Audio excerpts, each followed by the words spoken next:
on different positions here and admin roles. Good evening. I'd like to ask the elementary folks to come up. Good evening, Dr. Gallinger and directors of the school board. I'm Susan Mundell, an executive director of elementary education. And this evening, I'm pleased to introduce you to two new elementary assistant principals. First, I'd like to introduce you to Eve Yen. Eve is the new assistant principal at Clark Elementary.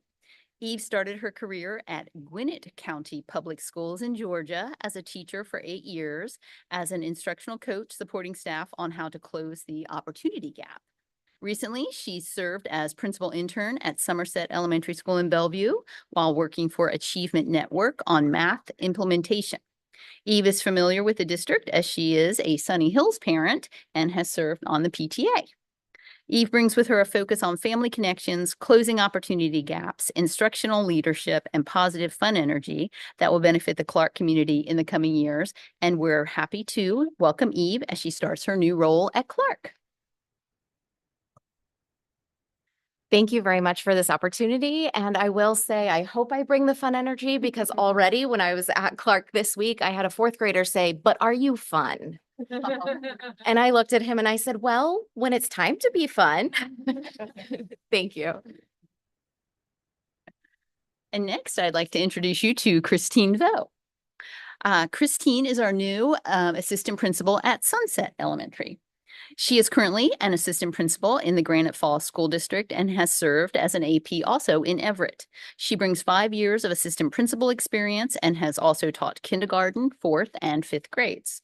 Christine is excited to impact student learning by supporting educators in their professional growth, celebrating successes, and creating a positive work environment. Christine discovered her true passion for education after her first career in biomedical research at the University of Washington, where she graduated with her master's degree. We're excited to welcome Christine to the assistant principal ranks. Good evening to all esteemed members of Issaquah School Board staff and community. I am elated to be selected as your incoming assistant principal at Sunset Elementary. It is an even greater honor to stand before you, the Issaquah School Board of Distinction, and work together with a district highly regarded for far and wide as an elite leader in educational excellence. Being a champion for high-quality education, I thank you from the bottom of my heart for this wonderful opportunity to join the strategic planning, build positive connections, and support students and staff to their highest capability as a district leader. I would also like to thank Susan Mundell, Leanne Tupo, HR, the Sunset staff, and Sunset PTA for the warm welcome when I visited Sunset.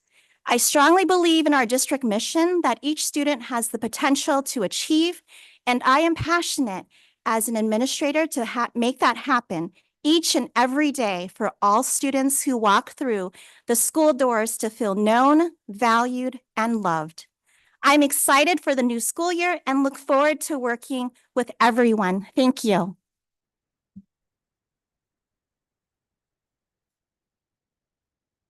Melinda Reinvan, Executive Director of Elementary. I am happy to share that as of July 1st, Brandy Falk will be the new Sunny Hills Elementary School principal with 24 years of professional experience in education, law, and the military. The Sunny Hills staff was impressed with Brandy's diverse background. Brief highlights include her service in the military as a judge advocate general and accessing the GI Bill to earn a master's in education. Over the past decade, she has served as a 3rd grade teacher, dean of students, and most recently serves as assistant principal at Clark Elementary. It's apparent that the Sunny Hills staff and families found that they were looking for in a leader through Brandy, as she believes in the power of collaboration and fostering a welcoming, inclusive, and supportive environment that augments the school's tradition of academic excellence. Welcome, Brandy, to the principalship. Hi, thank you so much for giving me this opportunity. I have just spent the day at Sunny Hills getting to meet 570 students as well as 70 staff members, and I'm very excited for this opportunity. Having served as a dean, an assistant principal, a teacher, a parent in this district, I'm really honored and humbled to have this position. So thank you for entrusting me, and I look forward to serving at Sunny Hills.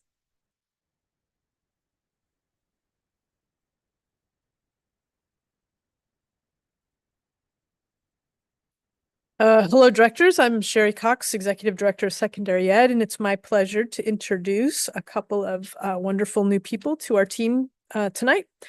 First, our new AP at Liberty for the 24-25 school year is Kristen Melfi.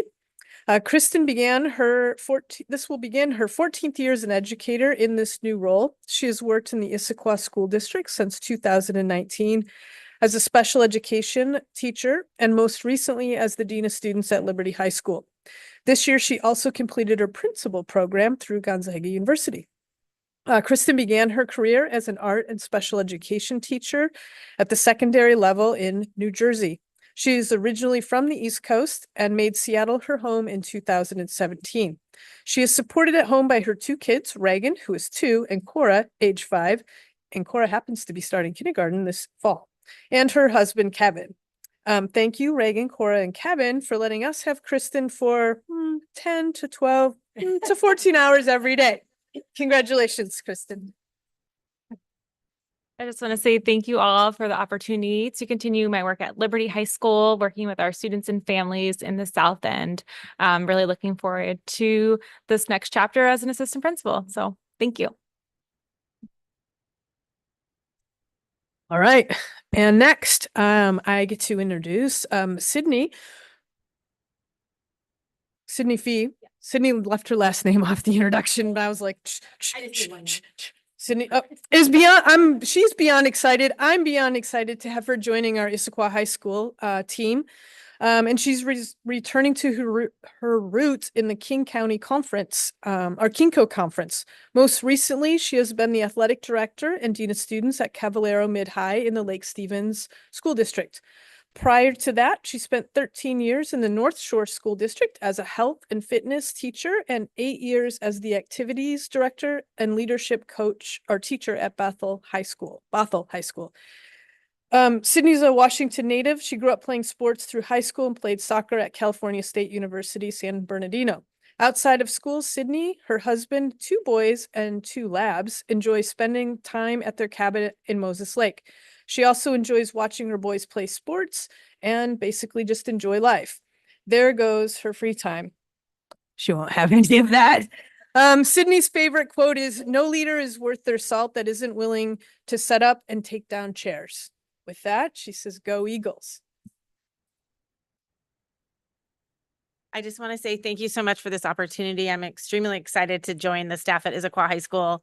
During my interview, they were so friendly and so kind, and it just felt like home. So I'm truly excited to be there, and thank you so much for giving me this opportunity. Go Eagles.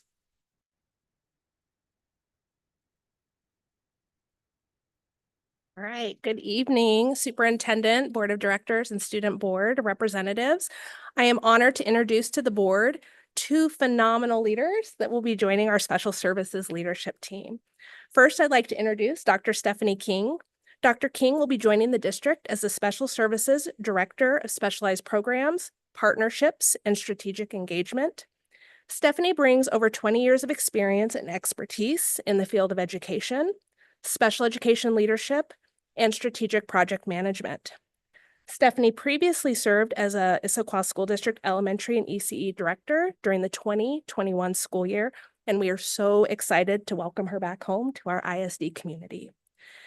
Stephanie shared that she's looking forward to leveraging her diverse experiences and talents in support of program improvement and championing our family and community partnership efforts with a focus on collaboration, equity, and student-centered decision-making. I'd like to introduce you to Dr. Stephanie King. Shireen, thank you for that wonderful introduction, and superintendent board and student board members. It's a pleasure to be back in Issaquah. It's just been really wonderful to see all the friendly faces that I remember from last time I was here, and I really look forward to serving the community. Thank you.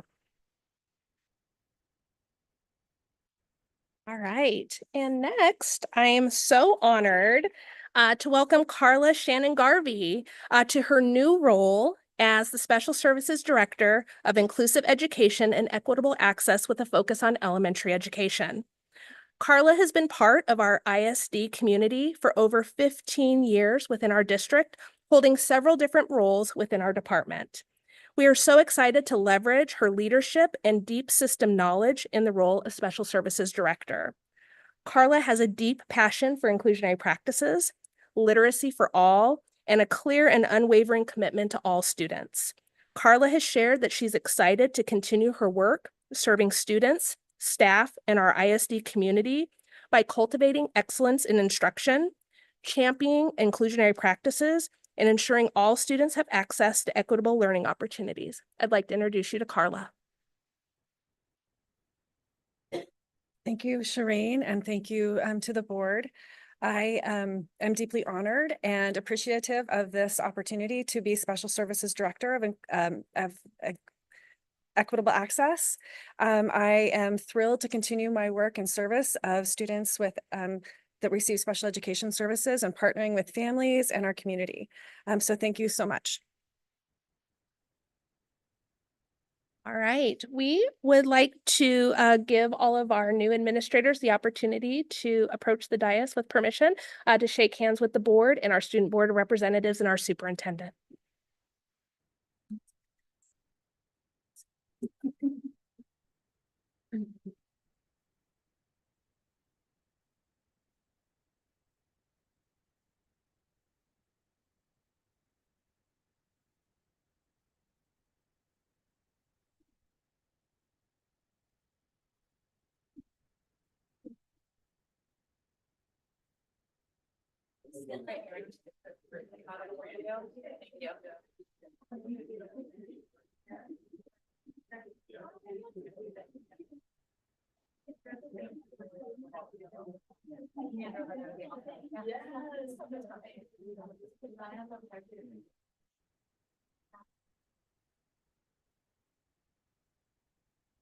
Great. I just want to say thank you.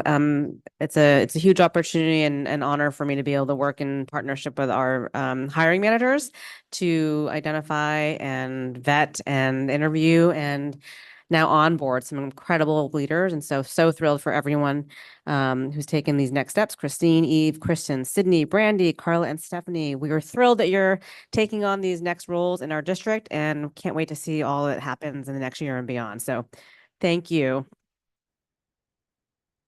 Also, thank you to your families for their support of you as well.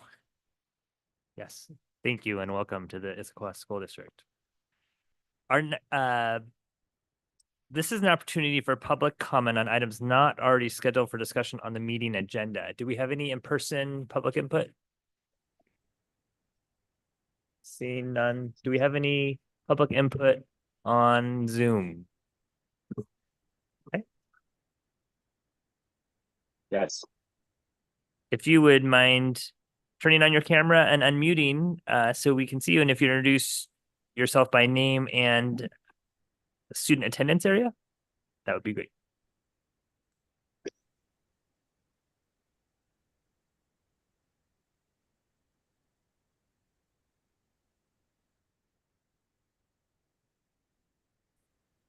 Who is it that I'm asking to speak?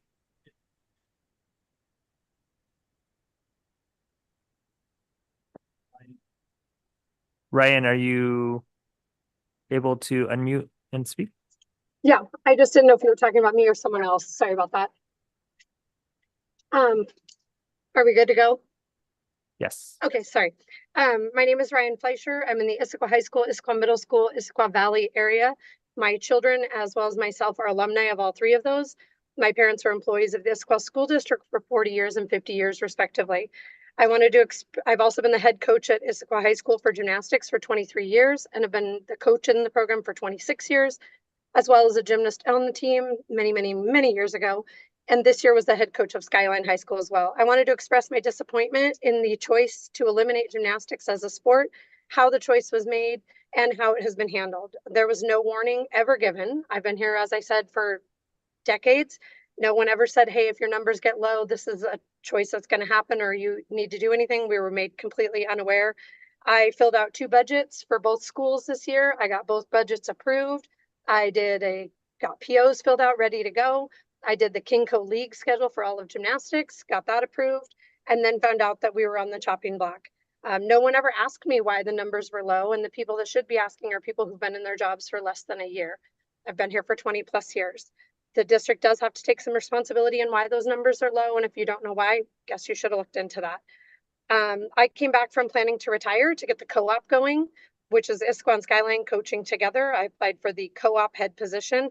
We ran it this year, solved a lot of the issues, especially the space issues with the gym space at Issaquah High School, and it went great. This year's co-op was a fantastic way to not only save resources, but save budget. I had no idea that this not happening again was even a discussion point. We had great success. We had all three schools, Issaquah, Liberty, and Skyline, had athletes at state. And I was coach of the year. Skyline's Malia Harada was the Rotary Female Athlete of the Year. So the programs have had success and have for many years. No one ever asked us about solutions, ways to save money, or ways that we could even minimize costs or anything. There are a ton of solutions and a ton of options. Also, we're just curious why you asked for feedback. What did you expect the feedback to be? Of course, we were upset, and of course, no one's happy about it. You know, you get a phone call, you're losing your job. I don't really think a follow-up of how do you feel about it is appropriate. So it's disappointing. I know the kids are disappointed, and we're disappointed in how it's been handled and how it's been communicated and how the input has been asked for and received. Thank you. Thank you. I see another hand. If you would turn your camera, introduce yourself in your feeder pattern.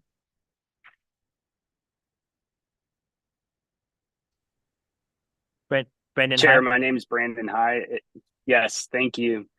I appreciate the recognition from the chair. For the superintendent and members of the administration, my name is Brandon High, and my kids have attended IVE, Sunset Elementary, Issaquah Middle School, and Issaquah High School. I'm currently the father of Peyton High, who's she's currently a sophomore at Issaquah High School, and a 2-year veteran of the IHS gymnastics team, and hopefully able to be the captain of next year's gymnastics team, something their peers voted on her for the 2025 season. I'm here to speak in support of Issaquah High School school district continuing to offer gymnastics as a varsity sport. I too was disappointed to hear about the proposal to remove gymnastics. There was no prior notice given. I believe it was 8 minutes before last month's school board meeting was the amount of notice for public comment that we were given.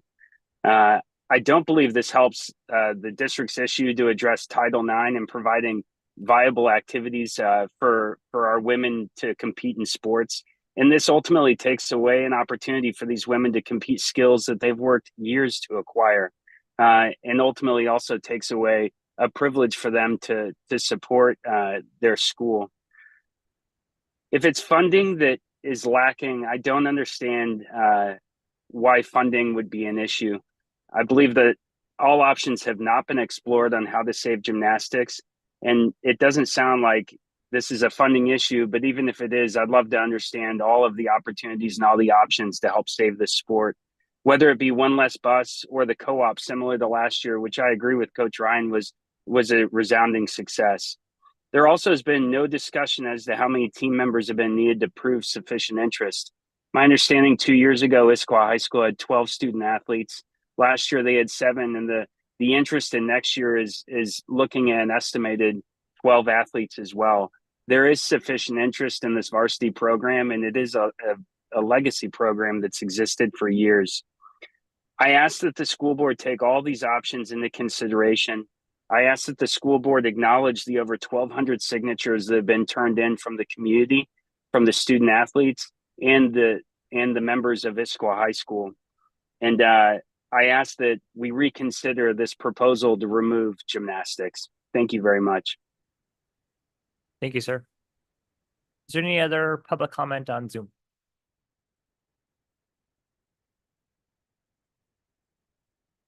Seeing none, this will close our public comment period. Our next item on our agenda is approval of the consent agenda. I move we approve the consent agenda as presented.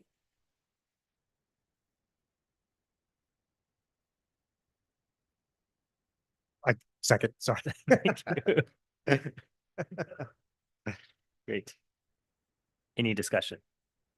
Seeing none, all those in favor of approving the consent agenda, say aye. Aye. Aye. Any opposed?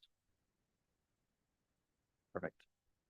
Next item on our agenda is establishment of the regular agenda. Are there any changes? There are no changes to the regular agenda. Thank you. Our first item on the agenda tonight is works in progress. Superintendent. Great, thank you. So this is a time of transition, and so we welcomed some new administrators to their positions and to the district. And also earlier today, we celebrated our colleagues who are retiring from the district. So we are always in the life cycle of the comings and goings of the key people who are helping to make our schools great and to help support and teach our students. I'd like to also share a key transition from one of our cabinet level colleagues, Miss Leisha Engels. Miss Engels will be starting a new position on Bainbridge Island starting in July, leading career technical education. And I want to share her words with the community. Dear ISD community, I deeply appreciate the experiences, opportunities, learning, and relationships fostered in my 14 years with the district. An educator at heart, I'm excited to embrace my educational leadership roots in a role more closely aligned with my passion for student success in this next chapter of my career. So congratulations to Miss Engels. And we want to always make sure she knows that she has an ability to continue to return back to Issaquah as she has done in the past for different reasons and for different more than once.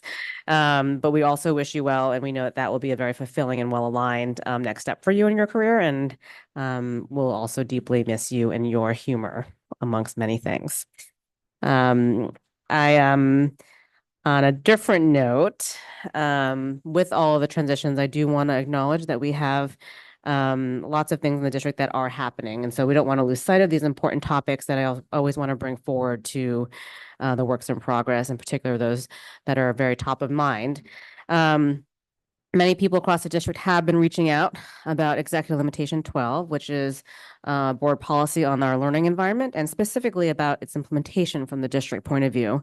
And the specific part is around the grading aspects of our implementation of that policy. So on behalf of the district, I do want to thank the many teachers for their engagement and input over the past month or so, and especially recognize the many folks who've had actually also been continuing to lean in, learn, and lead dating back to 2015, when many of these practices about best practices in grading had started to be discussed with outside research and expertise brought to bear. And so as we think about consistency with the policy, our hope is to provide that common expectations across the system that improve the experience and engagement for all students and allow for meeting student needs so that all students reach their full potential. Our team members are working directly with our teacher union partners to align on some next steps based on the proposal that we had put forward in the community earlier in April. So I wanted to provide that update here as part of our works in progress. And finally, as Stephen prepares this video to be shared, I want to center on student experience and voice as we think about this key moment in time and we prepare for graduation ceremonies this Friday and on Monday.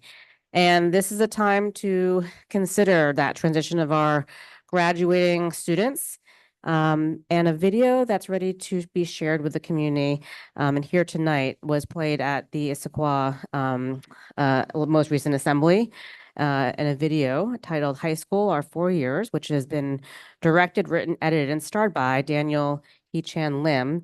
And I want to especially appreciate Naomi Wu, who's on our school board representative team, for highlighting this particular moment within the Issaquah High School community. And I also had the great honor to meet Mr. Lim at our Career Technical Education Showcase and Innovation Fair. And so I know he has high hopes to continue his pursuit of film production and creation in his next step as he goes to college in the fall. So with that, I'd love to share this amazing and poignant video. And if we're ready to go, we can start it. And there might be a small pause as we get technically set up.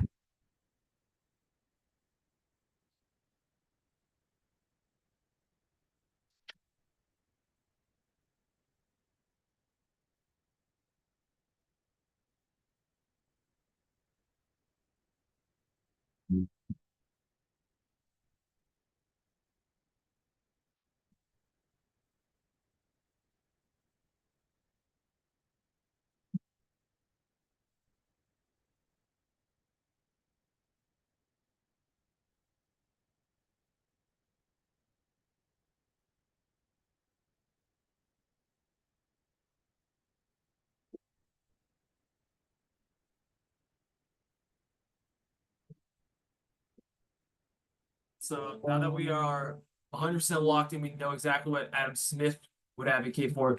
Do you think Marks would be with Smith or I just remember waking up, going onto the Zoom meeting, whatever, and doing everything except paying attention. I was the opposite. I was the kid who would turn on her camera and pay attention. He against capitalism, he was more for communism. I just started drinking coffee, which is now an addiction for me. Yeah. And It's kind of a sad thing to say, but it felt like the days were kind of fusing together because they were so monotonous. I spent too much time in my head. And I think I guess I was like, I remember there were some days I would just sit in my bed and just endlessly spiral on thinking of too many negative things. And then, yeah.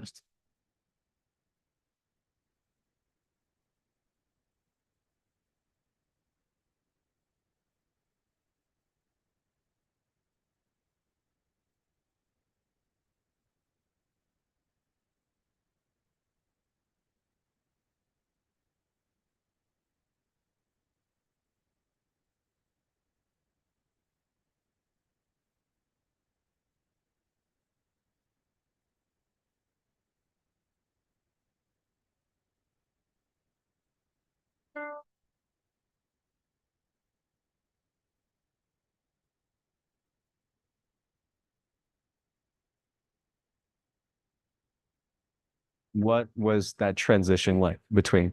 Freshman and sophomore. Yeah, it was definitely awkward. And the thing is, I feel like I was so eager that some of the awkwardness left myself. I was, what's the word, desperate. Right. So you walk into the hallways and there's like hundreds of people and you're like, who the hell are these guys? Like, you've never had classes with them. You've never talked to them before. Yeah. And I walk into the school building and I'm like, wow, I used to be really close with you.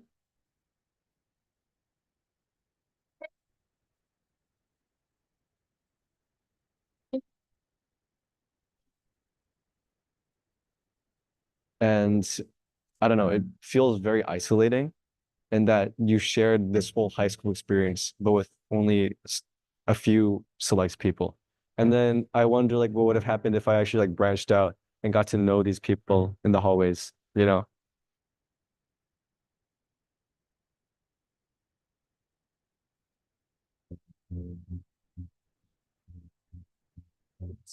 We've covered freshman, we've covered sophomore. Let's get into junior year. Junior year was really testing for a lot of people college-wise. You're starting to realize how much of your day is eaten away by school. Junior year comes first day, you're like, okay, what college you want to go to, what's career path, what major, and then you're expected to kind of know. This thing of like sacrificing the present for the future or sacrificing the future for the present.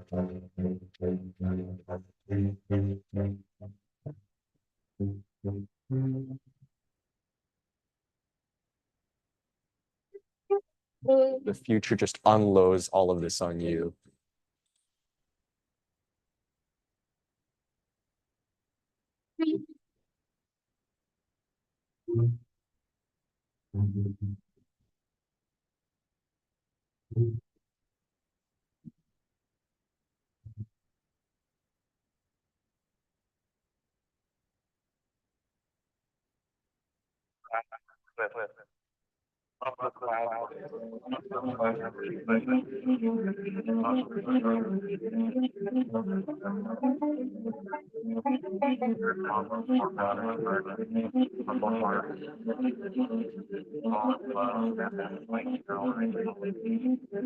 What do we do now? You know? We enjoy it. Where'd all the time go? Starting with black.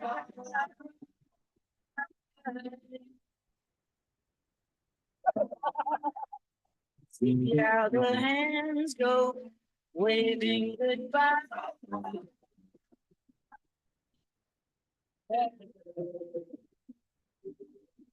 No, I get so forgetful when I look in your eyes. Oh wait, sorry. So many memories just came back. Now she's walking backwards.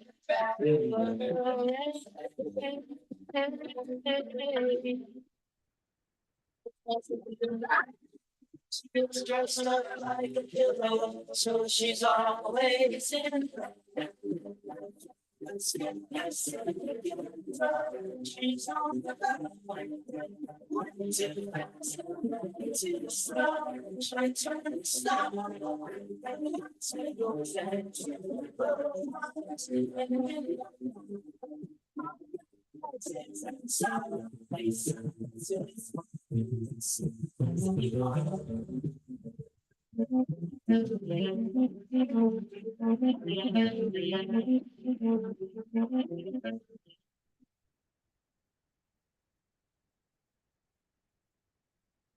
Thanks for joining me and sharing this video with at this meeting and with our community.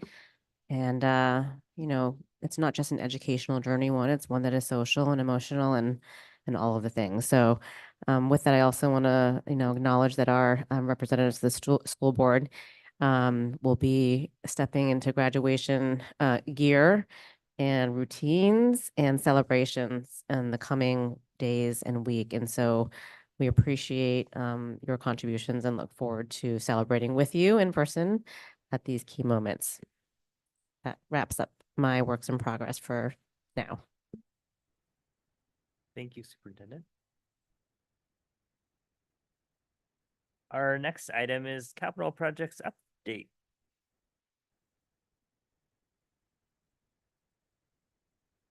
Tom Mullins, Director, Capital Projects. Give you a quick update on capital projects for where we're at right now and where we're going to head into the summer. Give you a brief status of the 2018 and 22 critical repairs levies, and then preview of what we're going to be doing this summer in both critical repairs levies. We continue the work on the 23 remaining projects. And just to note, when you look at the status, it doesn't appear from the projected or from the expended to date column that we're getting anywhere, but that's because the money doesn't leave there till the projects are complete. And a lot of them are going to be complete over the summer or close thereafter. And 22, we're not focusing on that quite as hard, but we got a little work in portables, some portable stuff, student furniture, and a little bit of safety and security. Some of the critical repairs for the 2018 projects we're working on this summer will be the playground rubber matting at Cascade Ridge. We're going to 1803 paint Challenger Elementary School. Roof repairs at Maple Hills. We're putting transportation center shops are going to get air conditioning. Flooring replacement at the Satellite Transportation Center. Sunset Elementary, work on their exhaust fan system. Beaver Lake fire alarm, Maple Hills fire alarm, and Maple Hills gas installation. A little bit of work at Maple Hills on roof repairs. That project is crossing to the 18 and the 22. There wasn't enough money to do it fully in the 18, so some of the money's coming out at the 22. We're going to do a replacement of an HVAC system at a portable at Issaquah Valley, and then just continuing miscellaneous furniture purchases for the district as it comes around. Next steps, we're going to continue to work and just keep an emphasis on the completion of the 2018 projects. Any questions?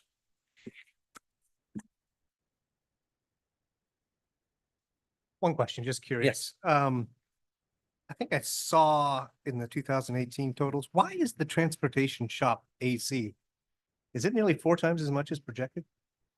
Well, when the project was put together in 2017, I don't think who put the estimate together fully understood what it was going to take to do.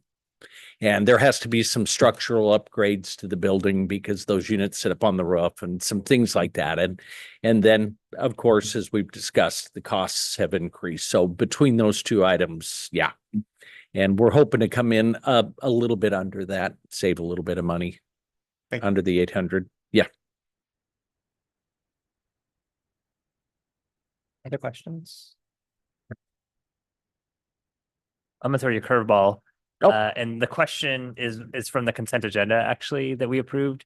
For the water damage that obviously needs to be repaired from this winter, is there any of that that's going to be covered by insurance or losses? Again, can you just walk us through that part of it? The intent is that it will all be covered through insurance. Martin may understand some of the intricacies of it a little bit better, but we've been engaged with the Washington State Risk Management Pool and their folks that help them with costs, and a construction consulting firm, and that we've been doing walkthroughs with them at the buildings prior. They help set scopes of work. They haven't approved costs, but they've been aware of the costs the whole way through. So there's been no red flags thrown up. So, you know, we're hoping that when the final bill comes in, we can give that to them and they'll approve it and we'll get reimbursed for the full amount. Okay, thank you. No further questions. Thank you for your diligence and transparency in showing us about the 2018 levy and the prioritization that you're doing for that. We really appreciate it. Perfect. Thank you very much.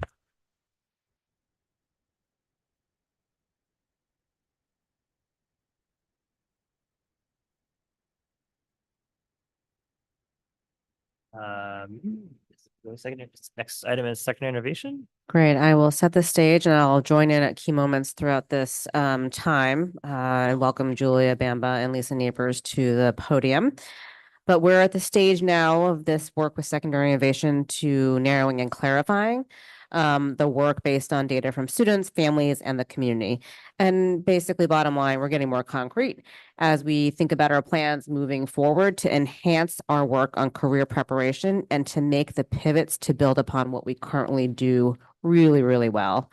Our focus on innovation at the secondary level has really solely been to enhance, to build on what we do really, really well, but also to really enhance our student engagement, academic acceleration, and relevance for our students closest to the point when they graduate from our district. So our hope right now is to continue to expand on and clarify the what and the how of the learning as we've been building the why throughout the past year, and we're really making the pivot towards concrete next steps.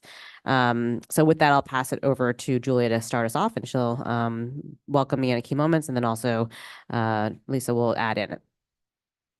Great. Thank you, Superintendent Talyuk and Board of Directors, for having us here this evening to highlight some work from secondary innovation through the year and share a few next steps. We're really looking forward to highlighting the recent innovation efforts, as well as gathering some input and feedback from you all along the way. This is an essential question that continues to drive our innovation work.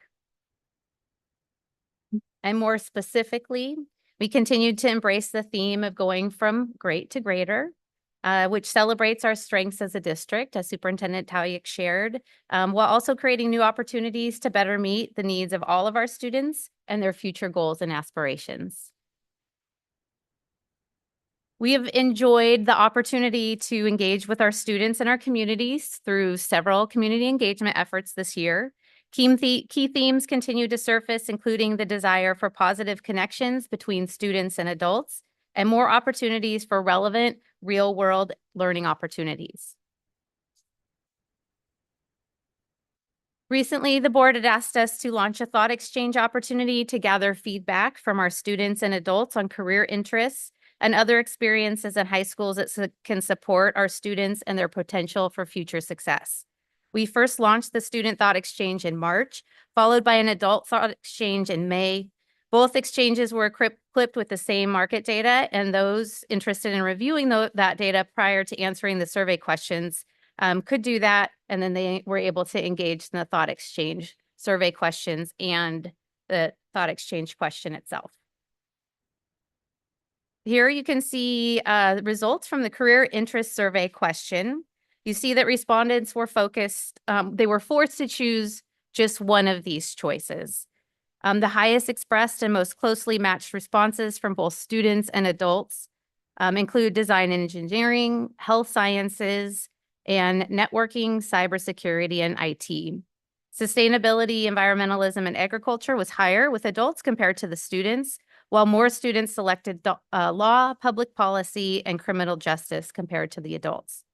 These results closely match our initial research and exploration that we've been working through this year for increasing options for students for career learning and preparation. This next chart represents the question about what learning opportunities are important to students and adults. Participants in this question were able to select multiple choices. Positive relationships rated highest for both students and adults, followed by the extracurricular opportunities and project or problem-based learning and apprenticeships and internships. One note that I'll add here is that we see AP or IB courses. And as a matter of our regular updates and review of our course offerings, I know that our team is committed to ensuring that we are thinking about how we make more consistent and accessible AP offerings across the high schools. And we can start to work that, albeit it's hard to shift an entire ship quickly, but working that in and committed to doing that as we prepare for the next fall where we start to do our course development process. And that might meet the need. We don't have to hold back on that work. That will meet the need. I think that's expressed here in the survey from both students and community and family members. This next slide shows the student themes for the thought exchange question itself, and the ratings are expressed here in words. These also reinforce our ongoing efforts to explore opportunities for career preparation and real-world learning opportunities.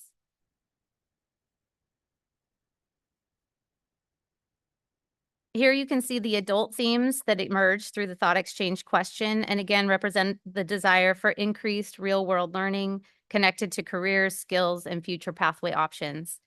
We do want to note that while the trades is strongly represented here, this terminology has evolved since likely many of the adults engaging in this thought exchange were in school. So the trades may have previously referred to jobs with a focus on manual labor or skills. With the advancement in technology, trades now require traditional labor skills as well as advanced skills with technology.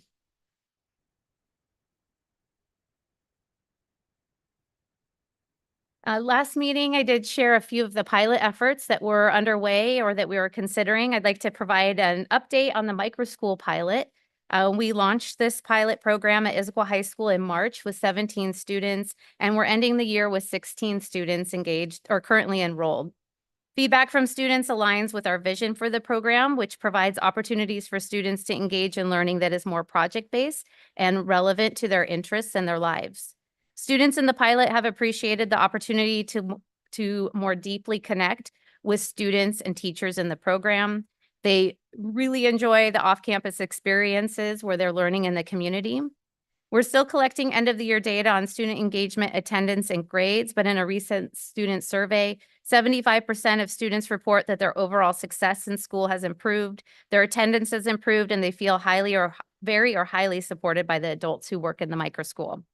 Although our pilot effort was very small in scale this year, we're excited to expand this opportunity next year to continue at Issaquah High School. And we also have the goal of adding a program at Issaquah Middle School, Maywood Middle School, and Liberty High School next year and continuing into the following years.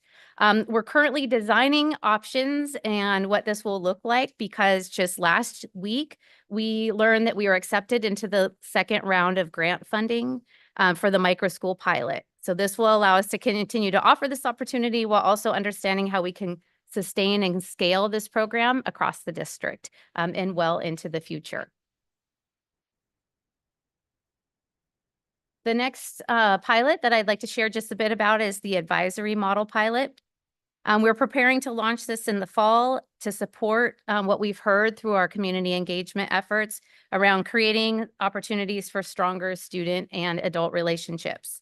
The advisory pilot will provide the opportunity for teachers in our middle and high schools to volunteer to learn more deeply about They'll have a chance to design and implement strategies that are focused on supporting students emotionally, socially, and academically to increase their overall enjoyment and connection and success in school. Teachers participating in this pilot will engage in training, coaching, and collaboration throughout the year, starting in August. And then we'll begin to experience, reflect on, and test various practices connected to supporting our students to thrive. And then moving through to career preparation, I'll be able to hand off to Lisa.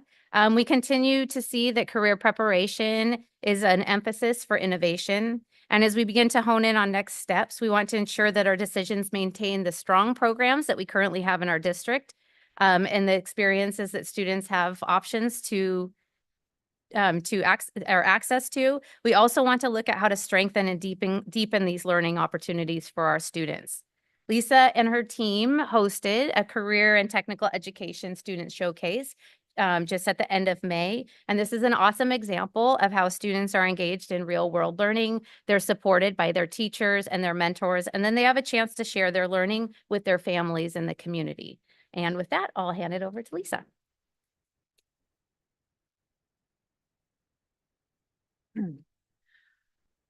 So as I kind of talk about career preparation credentials, there are two types of career preparation credentials. The type we currently offer, which is sort of a step towards a career. And then there are also earning ready or work ready credentials. This type of credential is the sole training requirement for certain careers.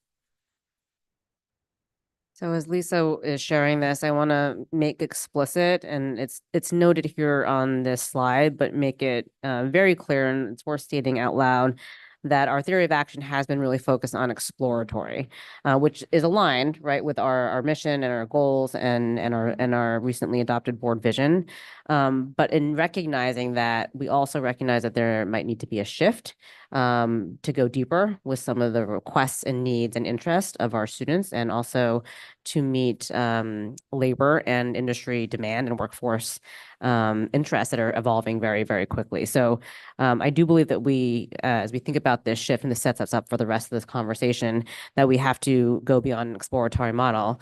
But that does mean making trade-offs in key moments as well.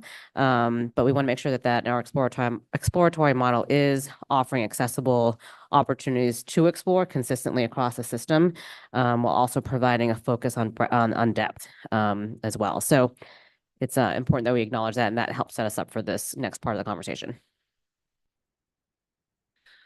So as we look towards shifting our focus from an exploratory to a hybrid model, priorities, as mentioned, would need to shift, and there are some key considerations to take into account for each model. In the exploratory model, we offer a wide range of courses for students to explore their passion and potential. To move to a hybrid focus, we would need to be more intentional with our alignment and focus, and have fewer exploratory options. Each model has its own positive and negative considerations. Exploratory provides students the ability to easily enter in any year or grade. The major disadvantage is that there are few to no opportunities for students to gain earning ready credentials. The hybrid focus brings a narrower variety of course options with more depth available. This provides a few earning ready credentials in each high school and centers of excellence where we focus deeply on a few unique programs. So we have assessed the CTE career clusters offered as we look across the comprehensive high schools. There exists a robust variety of exploratory options, but fewer which provide deeper learning. Here are some of the stepping stone or step toward a career type credentials that we offer, as well as some options which could be added. And you can see them kind of color coded in green. And then we will talk about quickly two hybrid possibilities more aligned across the high schools. So as we look at this particular set of next two slides, which is slide 19 and 20, and think about the future possibilities of this hybrid model, exploratory and deeper learning, we want to show that if this would create access and exploration at all schools, while developing a focal point for deeper learning on career preparation opportunities for credentialing in several important ways. One is a deep dive into content.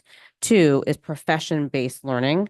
And three is fostering centers of excellence that are located at specific key areas in the district where we have the right capacity and potentially scale. So with that, we can, I'll pass it back to Lisa.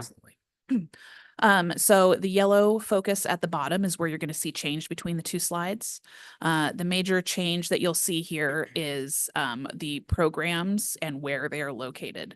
So as we thought through where we would, in an ideal world, place these programs, consideration came into the equation with geographical location to partner institutions such as Renton Technical College at Liberty, as well as existing programs in the schools that are already very strong.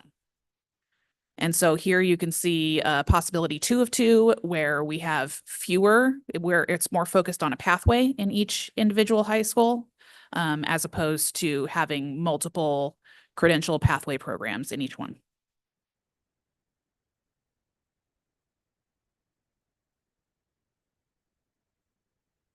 Here are just a few next steps for innovation as we shared about the advisory pilot and the micro school pilot. That's work that is happening right now and will take place throughout the summer so that we're ready to launch in the fall. And then again, looking ahead to the next new high school with the bond in November and its passing, that's also a large amount of work that we will continue to engage in. Thank you for allowing us to share more information about this. We'd love to open it up right now for some board discussion. There's a few questions up there that you can consider answering and give you time. We'd love to hear your insight, questions, and feedback on this. Thank you for this. I appreciate this. Certainly, we're going to have lots of deeper conversation in August, but I appreciate you kicking this off and giving us a lot to think about between now and then. Mm-hmm.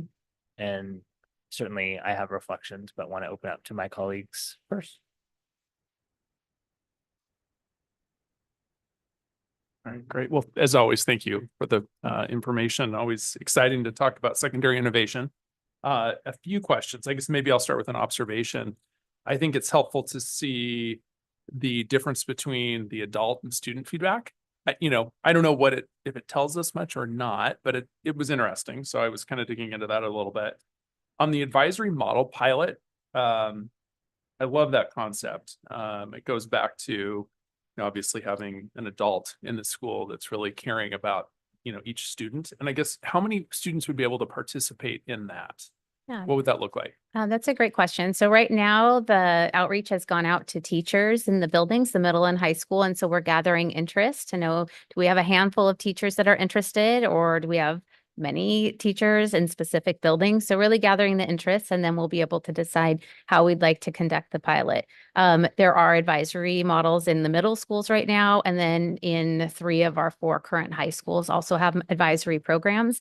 This wouldn't necessarily have to, the skills and the practices around relationship building and connection don't necessarily have to only happen in an advisory. They can also happen in our guided studies courses, our learning strategies courses. Really across any course, but specifically we're looking at those that are about relationship, and there's time built in that may not be focused entirely on content, but have space where the focus can be on that.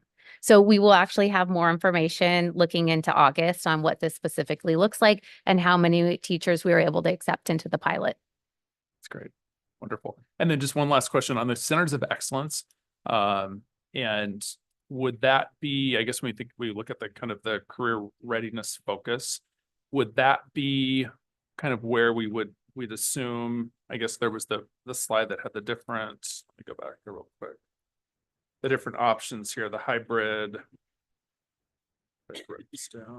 Tell us which slide number you want to look at and we'll put it up as well. Yeah, it had the different options. I just wanted to make the connection back to the centers of excellence piece.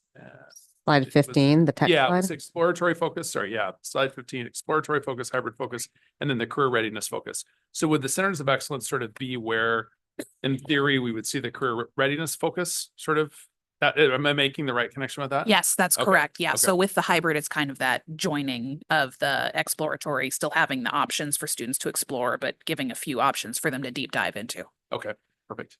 Those are my questions. Thank you. I'll just make a observation or reflection while other people are getting ready to gather their thoughts. You know, I think from the survey from both our parents and our students, what I really appreciated was connection to our amazing staff was the top of the list, as well as athletics and activities. So being part of that school culture, and I think what the board has already talked about the importance of feeder patterns and connecting to your school community before we then talk about career. I think that foundational piece, we're seeing this is what they want. And so I feel like we're headed the right direction to not be like, oh, as you enter ninth grade, choose. And I know that's great and works for our students that go to Gibson Neck. But I think not all of our students. And I think if there was a pathway into Gibson Neck at 11th grade, that could be something that might be potentially great. So I guess I would ask you guys as your parking lot, i.e. August, to look like, what would it look like to add Gibson Neck to this as a school for entry into 11th grade? And then I'll pause right now for others before I share actually deeper thoughts. I'm just gonna add on to what you just said and Director Coyne as well. I think I was a little surprised actually about the survey results showing that desire for this strong connection with, you know, staff, teachers, adults in general. So the advisory pilot program, very exciting to me. I think you guys are on the right track there, and I'll be really interested to see what the outcome of all that is. To me, the one thing that is top of mind here and is work that seems will need to be done, I don't know what's the next step or not, but is to really go out into our business community and understand what's possible. So I understand it's great that folks want health services or tech. That makes sense in this area with Swedish and of course, all of our tech companies in the area. But we got to really know if those folks are really willing to partner with us and what that looks like and what the other opportunities are in the Issaquah and surrounding municipalities are. So to me, that's the next question, which is who out there wants to partner with us to make these things a reality? So. I agree. I think that as you look towards August, whatever these potential centers of excellence, I want to see what the industry connection would really be, as well as what certification would be part of a true realistic menu of option for our students. And I would prefer that there be at least pre-planning at this stage before we may narrow it down to just one, but I would love to see there to be 2 at each building. But not necessarily ones that were in slide 20 or 19. Based on the student interests and the parent interests and what we know sort of needs, and building off of slide 20, if you go to slide 20, I would love to see, like, as an example, that business and marketing be added to Skyline as far as its second one as a potential option. Certainly health sciences at Issaquah makes sense. I mean, it's like the closest building to the hospital and certainly a lot of healthcare delivery. But I think we would be remiss not to have fine and performing arts center of excellence at Issaquah, given the theater district proximity with downtown Issaquah. And we've heard over and over from that place, as well as through lots of feedback, that that's a really important part of our community. And we saw even through any sort of student interest that that's helpful. And then when I'm thinking about Liberty, besides what you have listed there, where do the other potential trades, like what could they also go there at Liberty? Because I know you've mentioned like potential electric vehicle, et cetera, but that might all fit into the top one. It might not, but then also I think something like law, public policy, criminal justice might be one that would be an option there. And then for the new school, while you're building this, I don't know if aviation means like design and engineering with a focus on aviation, but seems more broad would be helpful, because we've heard a lot about design and engineering. And then we've heard a lot about sustainability, and you just see even recent news articles about the predicted in our state alone, the career paths for what sustainability and climate change. And so I think we have a really unique opportunity to harness this as we get ready to build this new building. So I would love to pencil in that there, just as maybe it's just a pipe dream, but maybe how we build it, what things may go there differently, would be a huge part of that. And certainly that would, I think, develop interest as they build their core team, which is what's really critical, as you know, opening schools. So I love the direction you're headed. I appreciate the specifics, and I don't think that any of us will hold you guys to it, and know that we're still years out from this, and it's going to have to be stepwise in its implementation, because we'd rather do it well than do it fast. But I love where you're headed. I think the pinkish parts are where I would have more questions on how realistic that is. As far as, is that truly hybrid? Because I like the hybrid where you have some tastes at the beginning and then you start to be able to go. I think that's trying to do everything, and I think that's probably not realistic for us to accomplish, given the limitations of what we know budgetarily we will have. I think for me, going back to that in earnings ready because when I looked at the question we're answering, that piece still wasn't there. Earnings ready for our students who are not going to a 4-year college. If that is not part of the question we're answering, then I think we're missing the mark. And so for me, the rest of it is moot if that's not a part of the question we're answering.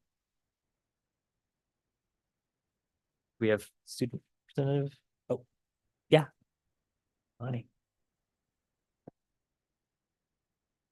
Okay. Hello. I was just wondering about, so I love this. I think this is wonderful, and I loved all the student input and all the opportunities.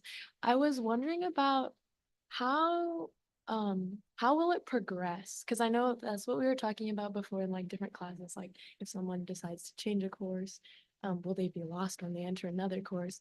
And when we're mixing exploratory and deep dive, I'm just wondering about, like, say someone was really into arts for like 2 years and they did deep dive courses, and then they decided actually they wished they were doing deep dive in business administration and marketing.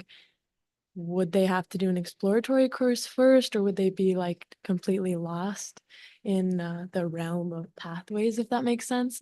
I think at Gibson Eck, a change like that is very heavily supported by the advisors, because they get to know who you are and they get to find the points where those two kind of like pathways like intersect, and where you can pivot.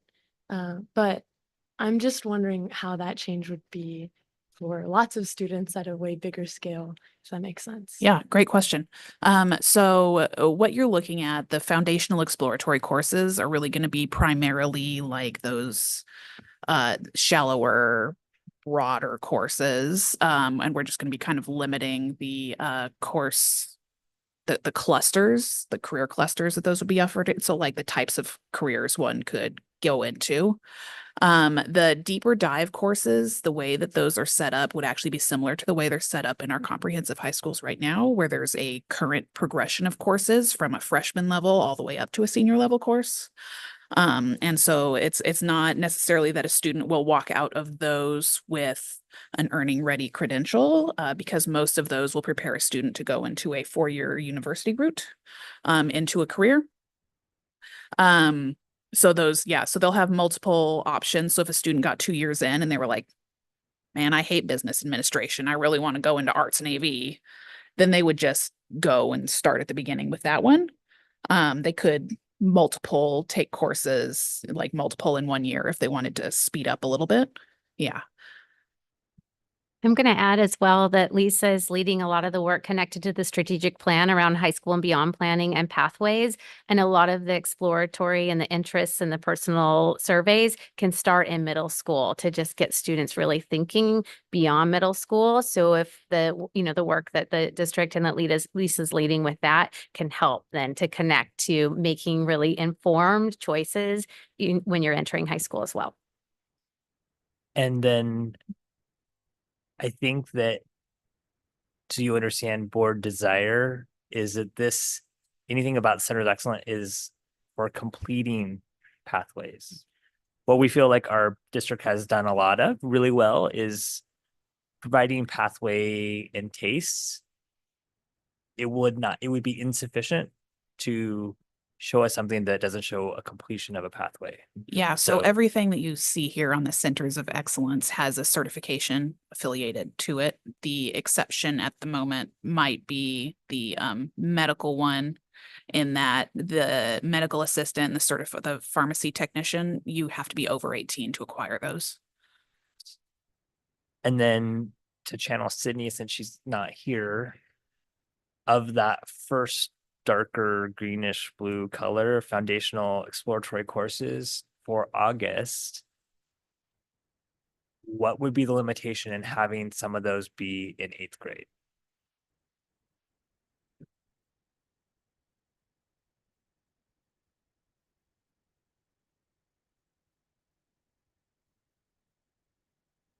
Other student thoughts on this? Like, this is for you guys living it.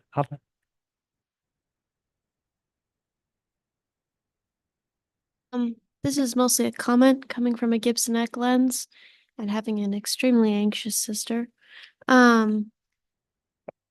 I just have, I think my first thing, my reaction to this when I was reading it privately at home and listening to you guys present is that I think this is really awesome. I think this is really cool. And I'm really excited for the future students in our districts to be able to have access to these opportunities. But also, I have difficulty with the pressure on students to pick a thing and to go with that thing, because really that's not what high school is the time for. And there are students who are ready to do that, and even who have a need to do that and to come out of high school with certifications and with preparation for those pathways. But if we put the focus of all education on having a thing and having a plan, life happens, and sometimes those plans don't work out because of outside influences. Sometimes those plans don't work out because you realize that maybe what you thought you were ready for or interested in is really like not what you were expecting. And there are jobs that will exist in the future that don't exist now. And I would, my only concern as a student at Gibson Eck, where that is a problem that I see prevalently, is the pressure on students to pick a path early with no consideration for the fact that plans can and usually should change at some point. So that's my only thoughts. And I would say we agree with you, and that's why we're really looking at 11th grade entry, which certainly they could still change. I think there is so much value in, even if you spend 2 years doing information technology example, and you're like, realize like, oh, actually, that's not for me. And I think there's a huge value in that. Or you go and do you think I'm going to do nursing, and you do those coursework and those real life practical parts, and are like, actually, I don't like that. And I think there's a lot of value in then whatever those next steps are to be even more informed. And certainly I think our parent community would want that just from a pure paying for college thing. So, hi, Lonnie.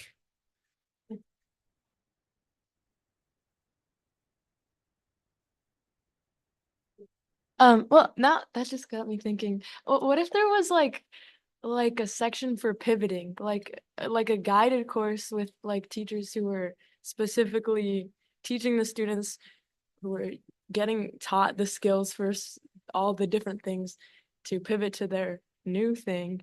And it was a course that kind of like gave them a jump start so that they could figure out how to transition better.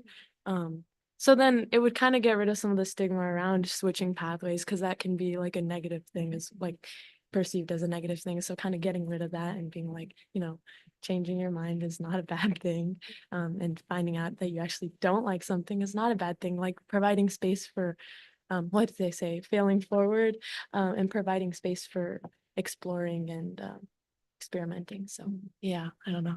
Yeah, I agree completely with that. And what I'm hearing you say is that it sounds to you like these are very rigid pathways, like there's not any or very much leeway to switch, but the goal would be to provide students as much leeway as possible to jump from one to the other. It might take a little bit of backtracking, but I don't think it would be too bad even for an 11th grader to say, I quit this, I want to go move over to this thing, or even to take their 9th and 10th grade year to explore lots of things and then just be a little bit longer path to get to their end goal. Other board comments? Yeah. Mr. Coyne? Great. Hava, I completely agree with your comments too on the ability to be able to pivot and not get locked in on a certain track specifically. So I was writing down, I want to make sure I'm understanding. So going back slide 15. So I'm thinking about this hypothetically in my head. So if I am entering high school, and maybe as Director Gallinger said, maybe it's 8th grade, you start with the exploratory courses, and then primarily 9th, 10th, maybe you do some of the hybrid courses. Then at 11th grade, maybe you decide career readiness focus, which potentially then puts you, I guess, in that center of excellence. Is that correct? At any of the ISD high schools that have that focus, and potentially gets an EC, which is an interesting concept. I have now heard from just a couple parents in the last few weeks who have said, gosh, Gibson EC would have been a really great option for my child, but they weren't ready to make that decision in 9th grade. And they were at 11th. So it is an interesting concept. So I would say, like, thinking about Gibson EC and that model too would be good. And then going back to Hava's point though, too, this idea of pivot. So if you did that all the way through and you decided to go to, the center of excellence at the end, you could, in theory, pivot in your senior year where you say, gosh, I did this, but I think I want to go on to four-year university. Are we giving enough? Would we, in theory, be able to make sure that that student could have that option if they decide, yeah, I did all this, but I just don't think I want to do it? Or at least now. Yeah, absolutely. So that sounds to me like a question about college academic distribution requirements, because as long as a student meets all of those before they finish high school, they can still go ahead and go on to a four-year college regardless, right? So what many of the Center of Excellence programs are set up to be is that it might be a student is in that class. So like the Core Plus construction, as an example, is a 3-credit class. So the student would spend 3 periods a day in that class, but they're walking away with lab science. I think it's labs. It might be non-lab, but some kind of science, an English language arts, and a 3rd-year math credit. All of those would count towards their college academic distribution requirements so that they could still use that and go to college if they were to decide, I want to be an architect instead of working in construction. Oh, that's great. Well, and again, it would give you the ability to pivot, and maybe it's deciding I don't want to do what I thought I wanted to, or maybe I want to go on to four-year university and then I want to go back to what I learned, I studied for in high school. So that's great. Thank you. I'll add one clarifying comment, which I think ties back not only to what Director Coyne was saying, but also Hava and the point around pressure. If we look at that slide just as a model, slide 19 for illustrative purposes. What this is not saying is that you have to enter a center of excellence track. You could actually stay in exploration the full 4 years, which allows the student who wishes to explore and potentially continue to dabble in a range of interest to continue to be at breadth in their learning experience. But it also allows for a student, regardless of what they choose to do after they graduate from our school district, with an option to add a certification and go deeper if they so wish. So it allows for the both and. That's why the hybrid model kind of solves for the different interests, although there are some trade-offs, right, in doing that kind of approach. So in terms of what the breadth of offering is in the exploratory phases, and as well as the limitations on what kinds of centers of excellence we do choose. So it would not limit people. It actually creates more choice for those students who do know. And we're not saying that that's meant to put pressure on other students to also know, but you could stay in exploratory mode for your full 4 years, or yeah. I think that's a helpful clarification point. I think that clarification is important, but also what we don't want is for people to think, oh, if I'm college bound, I'm not, like, this isn't what I should do, because we want to build a system and support that's good for every student, whether you're 4-year college bound, 2-year college bound, or whatever the next step is. And in the way that we believe the 7-period day is good for acceleration, exploration, and remediation, we want this to also be able to support every student to have the opportunity to pursue their passion. And so, I don't think we want anyone to be forced to pursue artificial passion. What we want is for students to have more choice and for us to change how we do things. I'm really liking the topic of exploration and learning more about different careers and opportunities for students. I'm noticing that in this presentation, there's a lot of big stuff going on, like larger projects that would cross across multiple schools and be like year-long, semester-long. I had an idea that I wanted to just put out there, possibly for your team or anyone listening. I know that at Issaquah High School, we have flex times. I'm sure other high schools have something like that too, where students are assigned a classroom or a teacher to go to during a certain time of the day to just study or get some work done, to talk with peers. I've only really started to using flex time as a way to like get help from my teachers. Sophomore and junior year. In my freshman year, I didn't really have anything to study for because all the classes were slightly less advanced, and I got more help from my teachers at the time. I'm wondering if during, at least for Issaquah High School, if we could have like, I think it would be really cool if we could have like TikTok style, like professionals from different career paths come visit our schools to just talk about their jobs and like what their experience was. My friend at Issaquah High School in ASB, she had a passion project set to be something like this. It would have been on a slightly larger scale. And she would have invited medical professionals to our school to have that kind of thing. But in the end, it didn't work out for this year. So she's planning it for next year. But of course, if we did have like time, resources, if students and teachers had an interest in it, I think it would be really cool to have like, just like maybe once a week, people come to our school, give a talk, and freshmen, or maybe sometimes upperclassmen could listen in and see what they're interested in. Right. Thanks. So can I just ask a clarifying question on that? Yeah. When you think of what these maybe career talks might be like, have you ever been to a college visit? I have, yes. Okay, so are you thinking something like a college visit, but for a career? Something like that, Okay. yes, but for careers. Excellent, thank you. Any other final thoughts? Final for tonight, not for. No. Thank you guys so Great. much Yeah, for thank you. bringing some really good framework for us to think about and prepare us for August. Were there any other clarifications or sort of board head nodding direction that you need from us? Right now, I think that was great. Yeah, that gives us some really good clarity on looking ahead to August. So thank you. Thank you so much. Thank you. Next item on our agenda is the 2024-25 budget update. And we'll just frame us up here. I want to thank Mariah Banasic and the finance team, all of our administrators for the collaboration that we've engaged in to shift our focus on expense management overall. Now that we're past 3 prior years of significant reductions to the district budget. And as we consider our ongoing, effective use and allocation of resources based on what revenues are available, we always want to continue to consider how we leverage those resources to the fullest, put in place more systems for transparency and clarity of expectations of both the time-bound nature and intended impact for those resources. So with that, I'll turn it first to Martin Turney, and he'll kick us off. Okay, thank you. So at this stage in the development process for the budget, we are still combining everything into the core document.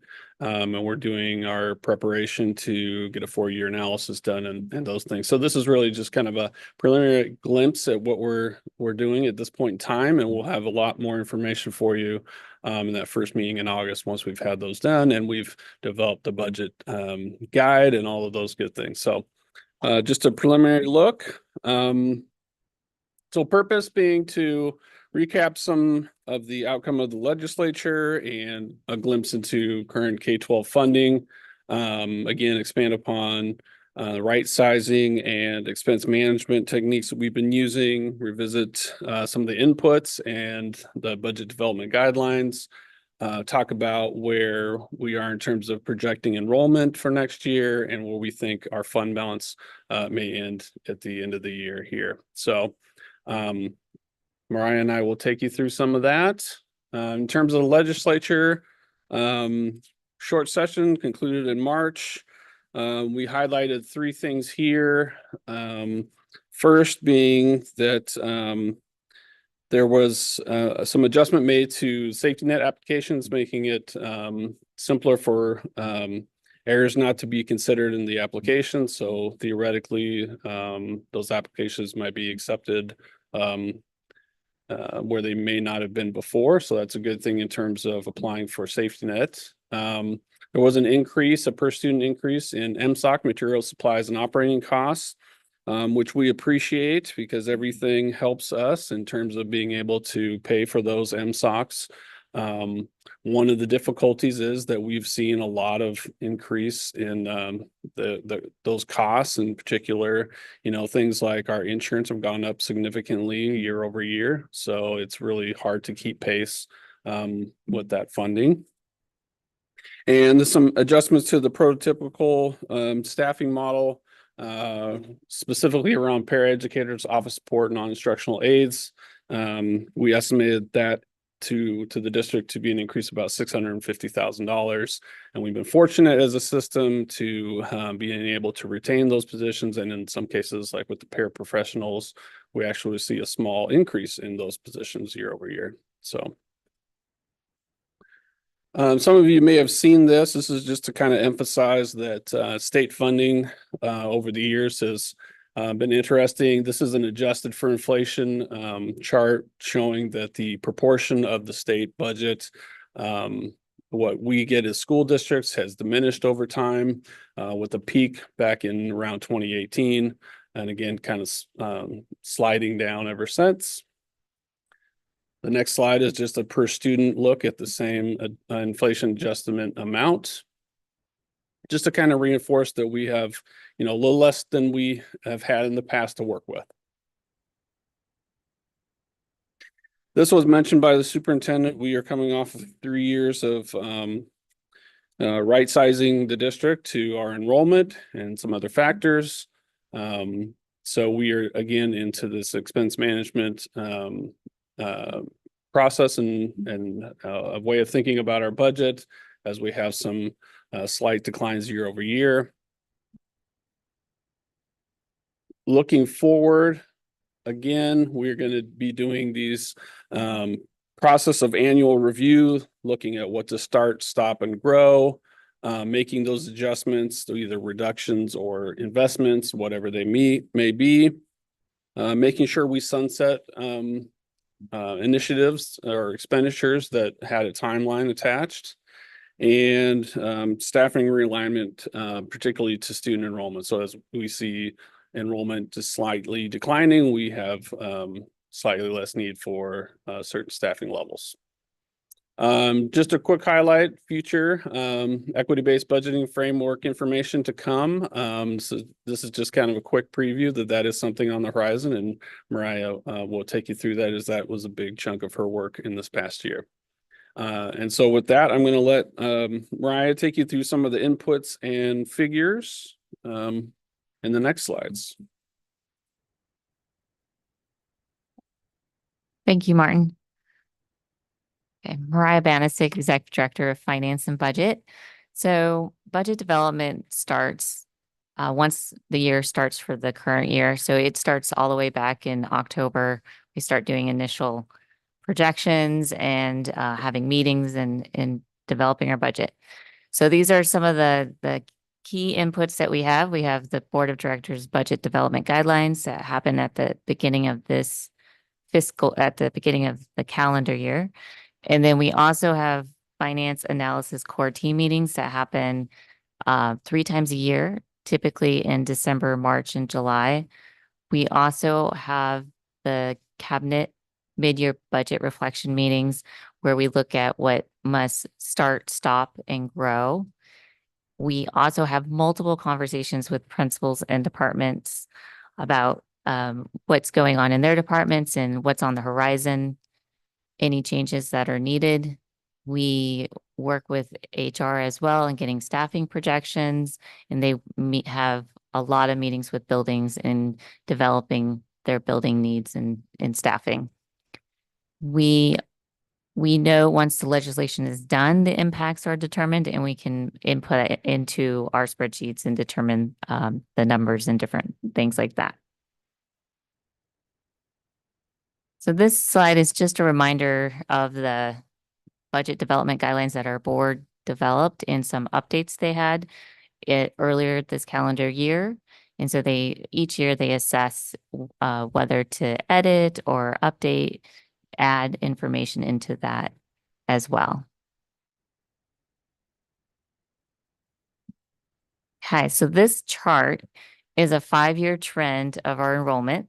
So you'll notice that the height of our enrollment was in 1920. And then after that, we had our largest dip that first year after the beginning of the pandemic. And then we had some stabilization, and we had a very small decline in our enrollment this year as well. And then we're projecting a small 1% decline for 24-25. And this is the large dip after the pandemic at the first year that is typical around the state and around the nation. So many districts experience that as well. So as I mentioned, we're projecting about a 1% decline in our enrollment for next year. What we're noticing is that most of our decreases are around the elementary schools. We have some small decreases in some middle schools, and then our high school remains stable. We've even noticed a little bit of an uptick compared to even pre-pandemic levels. So that's something that we are seeing and we will bring more information in our August meeting as well, and show some of those numbers as they have progressed. So we have also noticed for 24-25 that our kindergarten enrollment is very similar to the prior year, and we welcome that. We're very excited about that. So we're not seeing a decline in our kindergarten as of right now. So we'll continue to watch that very closely. And then, of course, we don't know if someone is moving in or out of the district during the summer. So we will know more at the beginning of the school year in August, all the way up to October. And throughout the year, too, if people move around potentially. Okay, so this is a graph of our trend line graph of our fund balance for the general fund, a 3-year comparison. So the top line is the current year. You will notice that this year started higher than the prior 2 years. And I'll explain that in our next slide as well. And then the prior 2 years are slightly lower, but you will notice that the high, how when it dips and it goes low and it goes high, that's very consistent year from year. And that's because of when we receive state revenue is up the same percentages each year. Okay, so for this current year, 23-24, we are estimating some increases in our fund balance. So we saw that we are going to potentially be getting additional money in transportation.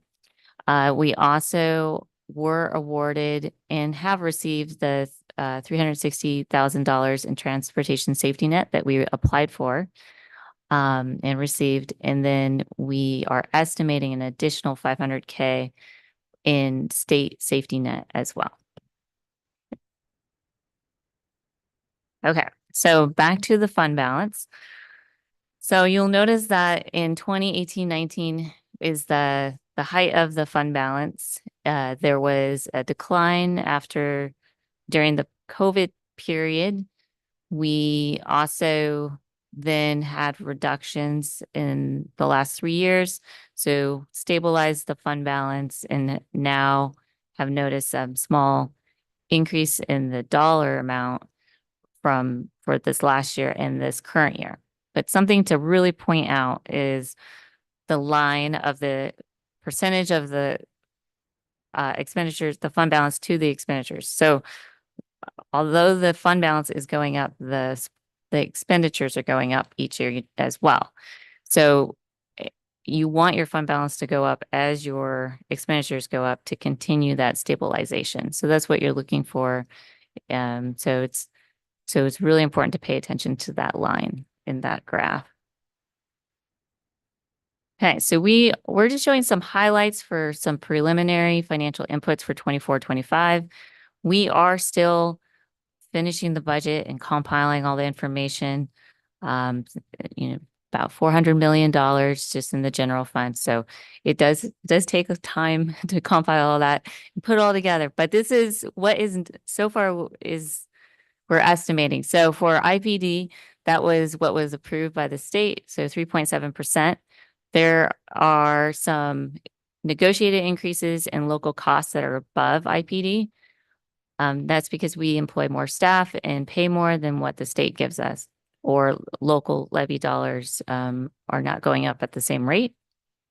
And then we are receiving a change of about $11 million in state revenue and that was a part IPD, material supplies and operating costs, as well as the prototypical adjustments that are in that revenue as well.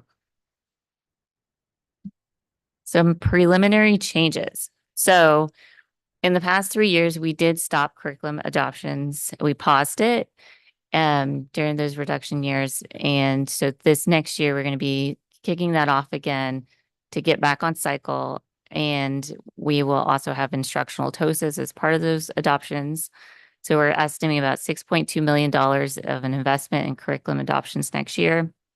We also, as part of our expense management, looking and reviewing at our what must start, stop, or grow. We're looking at, positions that potentially need to be restructured, or there's additions or reductions that would help support that type of change. The enrollment projection. So when you have a decline of students, you have some decreases in revenue as well. We're estimating about 2.4 million. And then we're estimating in our levy collections, almost $61 million for the calendar year. And that's an increase of $500,000 from the prior year. And another update is for Echo Glen Children's Center. So when we were getting this information, we looked at the student count and it was around 82 students. And Department of Children, Youth and Families are projecting 145 students next year. So that's quite a jump. And so we already were working with the principal and adding staff, teachers, and education advocate to help with those increased amount of students at her school. And then, so it's based on the projection, and then we do receive the revenue based on what her student count is next year, and we receive that during the year. Okay, I'm going to turn it back over to Martin at this time. Thank you. All right, thanks, Mariah. So again, we are still working on getting everything together to finalize our draft. That means we're still getting those final numbers on inflationary increases and things like our MSOCs, completing the document itself and working on a 4-year projection that's required. We want to make sure we have as much information before we put out the initial fund balance projection for the end of 24-25, and then begin the draft of guide to understanding the budget. So July, once that's all done, we will have our drafts of the budget and the guide. We can hold our final fact meeting for the year, and then that leads us into our two-meeting cadence in August where we bring quite a bit of information. We make sure that the draft budget document's available for the public in advance. We bring that information the first meeting of August, and then the potential board adoption in that final meeting. Thank you. Thank you, Martin and Mariah. Questions? Sidar? I was just curious because you mentioned in your presentation that there was going to be like you project a decline in enrollment overall over the next 5 years. So like, how do you think that that'll impact your, like the long-term spending and the budget for this district? Yeah, that's a great question. So we're going to have to continue to monitor. One of the important things is that we set our projections and then we closely monitor those when enrollment comes in the fall to be able to make our further projections for the year. So when we project down slightly, we want to make sure that we adjust our expenditures in the same way. So right now as a district, we are in the process of looking every year at saying, okay, we're going to have a little less to work with every year and we need to adjust to that. We're also making sure that we mention enrollment levels. So enrollment levels at elementary, different than in high schools. And so in our district, what happens at the high school level is we tend to pick up students in 9th grade. We have a lot of folks who may be moving in with older students or coming from charter schools. So when we look at enrollment, it's kind of segmented by either elementary, middle, and high, and we can't necessarily count on the folks who are going to be rolling up that they're going to bring the same class sizes. So we try to anticipate those higher class sizes in the high schools and to be able to provide resources there to accommodate the enrollment levels at those levels. Yeah. Director Coyne and then Director Taylor. One thing that stood out to me, thank you, great presentation. One thing that stood out to me is the jump of projection at Echo Glen, almost double. What are they putting into that projection? That number seems large. I'm not 100% sure. So if you don't know, it just stood out. Yeah. To be honest with you, that's a much higher jump than we've seen in past years. It's fluctuated, obviously. I think that they must have some information that they're going to have some students that they anticipate moving in, and whatever criteria they use to come up with that, they're just anticipating to have more.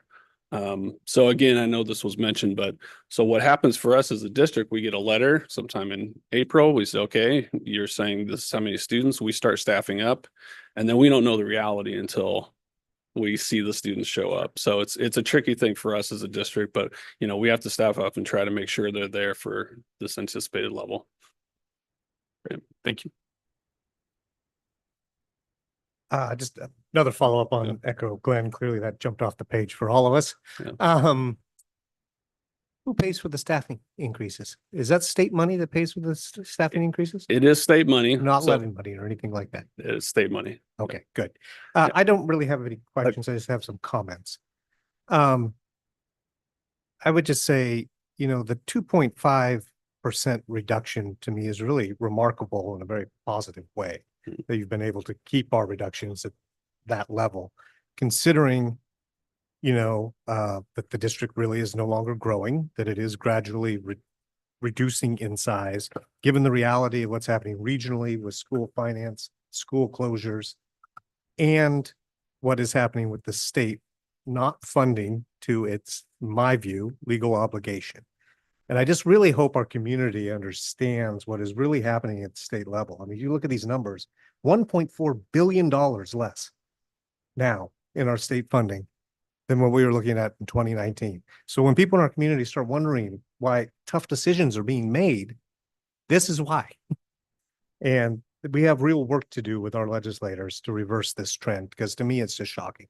10% reduction in such a short period of time in state funding as a percentage of the overall state budget is not sustainable for us. So anyway, really kudos to you folks for coming up with a budget, to me, that has only a 2.5% reduction in light of all those factors. So that's all.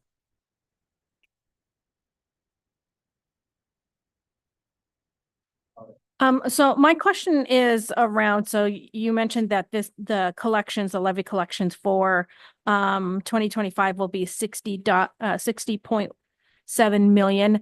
I'm trying to remember back when we set up that and put the dates. What were we asking for the 2025 school year as opposed to what the state will actually allow us to collect? Yes, so the voters approved 67 million, I believe, based on our best memory at the moment. It's in our budget status report every month. And I believe it was 70 for the following year. So yeah, quite a bit of a difference than what was approved. Since this is a public facing document, is there any way to include what the voters approved? Because I think it speaks to a lot. So when we talk about like a $2.4 million cut because of a 1% loss of students, we more than make that up if the state would actually allow us to collect the dollars we asked for the students that are here. We can absolutely, and for our preparation for our August presentation, we can include that for you. Yep. Okay. And also for August, I think it'd be really helpful if we saw bucketed based on the allocations that we get from state apportionment on the unfunded chunks of basic education. Okay. And then the specific call it the unfunded chunk of transportation, the unfunded chunk of special services. Those are big SEB. For yeah, SEB. Okay. I've given up on SEB, but okay. Yeah. And just for Director Taylor and Director Coyne, if you were to go back to slide 6, this was a strategic direction that the previous board really took, and sometimes it was a contentious dialogue with our administration, and sometimes it was less so. But I think that there was direction to try and like make steeper cuts, and we really wanted to slow the descent and have it be very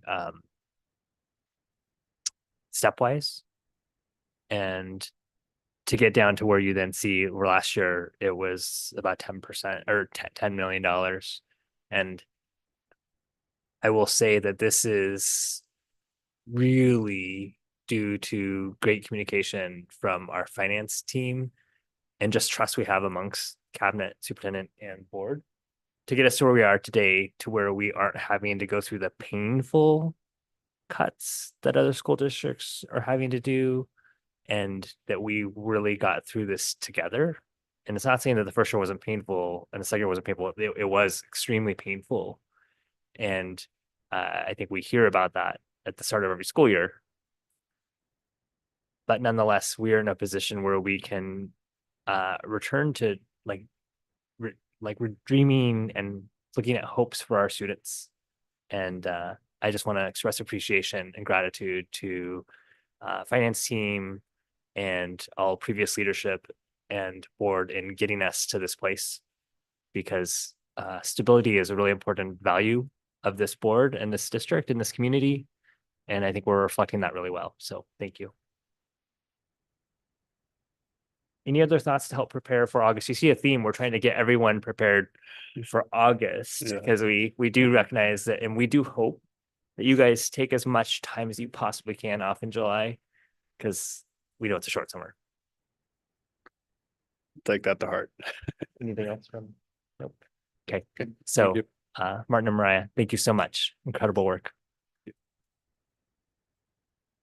And now we are privileged to be joined by Ann Moore and Suzanne Weaver. And I can think of no better team to be able to provide support to this district and board in reviewing all of our policies and being able to have the historical context as well as the insights that have been part of board discussions for the previous decade. And we are grateful that you are here and grateful that you both were willing to, with a fine-tooth comb, go through and change language to certainly a more positive and more realistic goals. And look forward to hearing from you about that. And then the rest of that, what we'll do is we'll ask for technical questions first. I'll then take public comment, and then we'll have board discussion. Okay, thank you. Great, thank you. So I'm Suzanne Weaver. This is Ann Moore.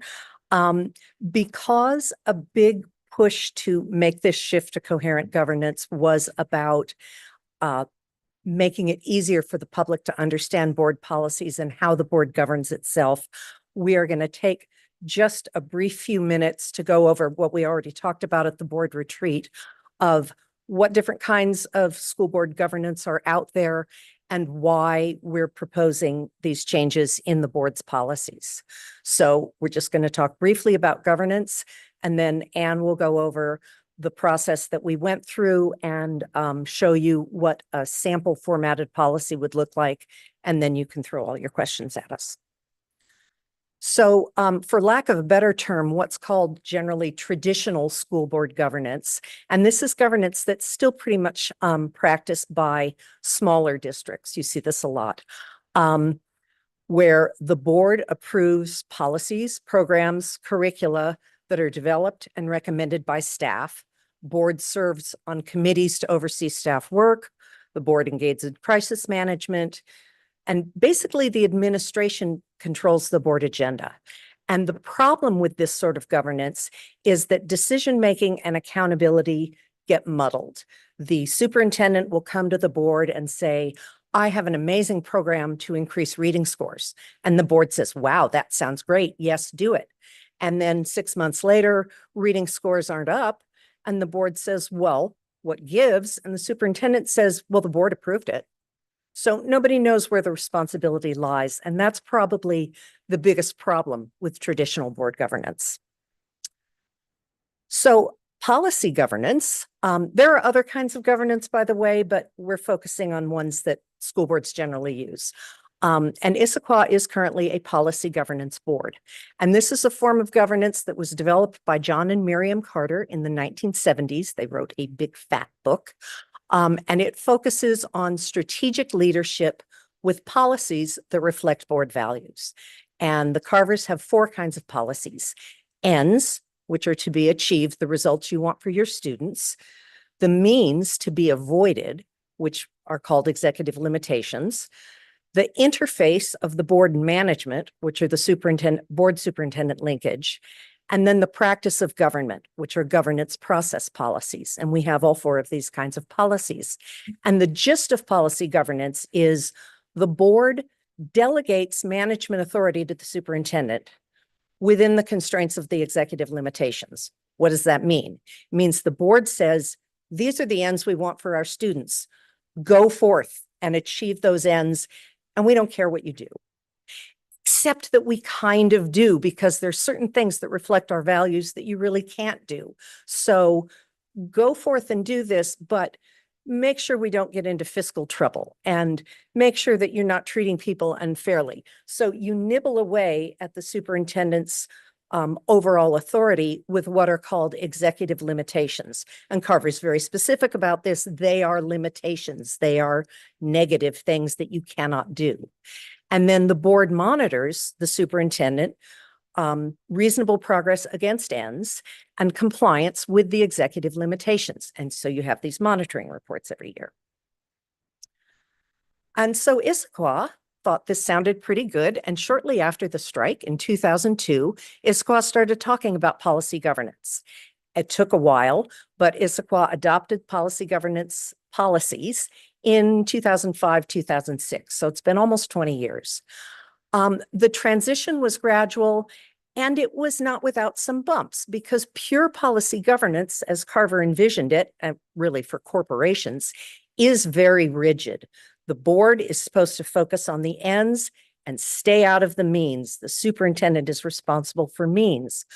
But that's difficult for an elected board, because we're responsible to the community, and the community expects the board to know what the superintendent is doing and why she's doing it. In Issaquah, gradually, we just kind of found a comfort place where the board worked collaboratively with the superintendent on policy interpretations and evidence, and the superintendent discussed with the board programs that he or she was going to implement, even though the board didn't have to approve them. So that was kind of policy governance the Issaquah way. Well, Issaquah wasn't the only school district that had issues with policy governance, and a lot of districts were adopting policy governance. And there was a consulting group called the Aspen Group that was working with a lot of school districts to adopt policy governance. And these are policy governance people. They trained at Carver's Knee. They loved policy governance. But they said, hey, there are some issues for elected boards. And so they published a book on coherent governance, sort of genius naming. And coherent governance is policy governance. It's an offshoot of policy governance specifically for elected boards. And it still operates as delegating management authority to the superintendent, but instead of executive limitations limiting the superintendent's authority, it has operational expectations. So it's no longer negative, now it's positive. Go forth, accomplish the ends, but we expect you to have a budget. We expect you to be fiscally responsible. We expect you to be equitable, treat people nicely. And this gives the board more familiarity with operations, which helps it to perform its advocacy role as an elected board. The advantages of coherent governance to us seemed really clear. The prohibitive language of ELs, executive limitations, is really off-putting and difficult for the public to understand. Our policies read, the superintendent shall not fail to have a budget. And really, we just want the superintendent will have a budget, right? So coherent governance is much more user-friendly. The board is already operating as though it were a coherent governance board, just your policies don't read that way. And I had to leave in this one quote because I thought this is really why you want to move to coherent governance. Most boards want to remove themselves from preoccupation with the day-to-day operations of the organization. Yet they have concerns about those operational matters that they must express in order to represent and serve the interests of the board's owners, those on whose behalf the board does its work. The range of concerns addressed by operating expectations policies is much broader than is acceptable in policy governance. But our conviction is that the board cannot confidently delegate decision-making without first stating its concerns about every element of operational performance. So that is, in a nutshell, what makes coherent governance work for school boards, elected boards, better than policy governance. And Anne's going to tell you what we did. Okay, so to go through the process, one of the things we started with was looking at other school districts in our state that had made this move from policy governance to coherent governance, and took a look at their policies, wanted to get a feel for what they had done. And then we started going through our policies, looking at how to change from where we have ends using coherent governance, its results, changing the governance process to governance culture. So this was a lot of going in and taking what we had and simply adjusting the language to fit with the coherent governance process, the way that works. And, you know, they all line up. And one of the ones we really liked was linkages become engagement, which really makes a lot more sense because you are engaging with those partners. And that's what we had used that for. So we had continued to have all the same categories with different naming and nomenclature around it. As you transition, as Suzanne mentioned, it has two sections. The section at the beginning is basically what the superintendent will do. And then there'll be those things that are listed in the second section of what we will say the superintendent will not do these things. So it makes it very clear what we expect from the superintendent and what the superintendent's not allowed to do. As we had looked at those other school districts, we looked at, did they have anything in their policies that we were missing, that we liked and felt would really fit well within our district and the way we already operate? And so we have included those changes, but they're highlighted in yellow. The rest of the changes have all been just about changing the nomenclature of the language to coherent governance, fixing some grammar tweaks, Suzanne, and doing general cleanup of some of the language. And then what we want to do when we are entirely done, assuming you all move forward with this, is create a standard format, because these policies, we've gotten the Word documents and they've been created over a number of years and by a number of different people, and they were very difficult. So we apologize for the formatting that you saw in some of them, but we wanted to deal with the language first and then create the common formatting, because we tried to keep the red line available to you so you could see where the changes were. So this would just be a sample. We really like the idea of putting some sort of logo so that we could put our stamp on it as a school district. So some form of a logo. It has always had a title of, like, for this, OE2, treatment of people, but we wanted to add in this policy type label because even before in our other policies, we'd say EL2, but we never said what EL meant. So to be able to say these are operational expectations, and so each kind of policy would have its own type. We didn't touch the value statements, which is the next section.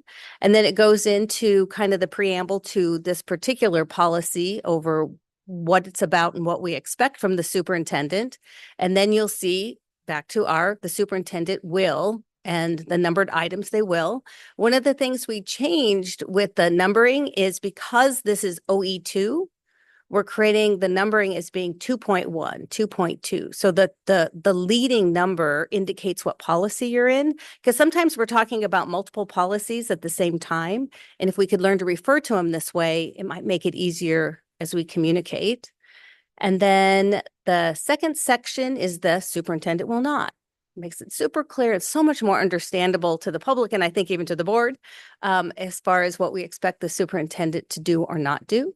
And then just one other formatting thing I added at the bottom. So I put a footer that would say like OE2 and, page 1 of 2. So 2 of 2, so you guys would have a better following along. So anyway, this is something we can all work on together to get to a format that you want. And then all the documents across all the different policy types would be formatted in the same way.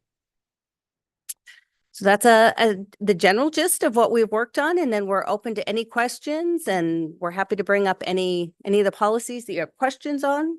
Yeah, so you have in front of you both the red line version and then what a clean version would look like.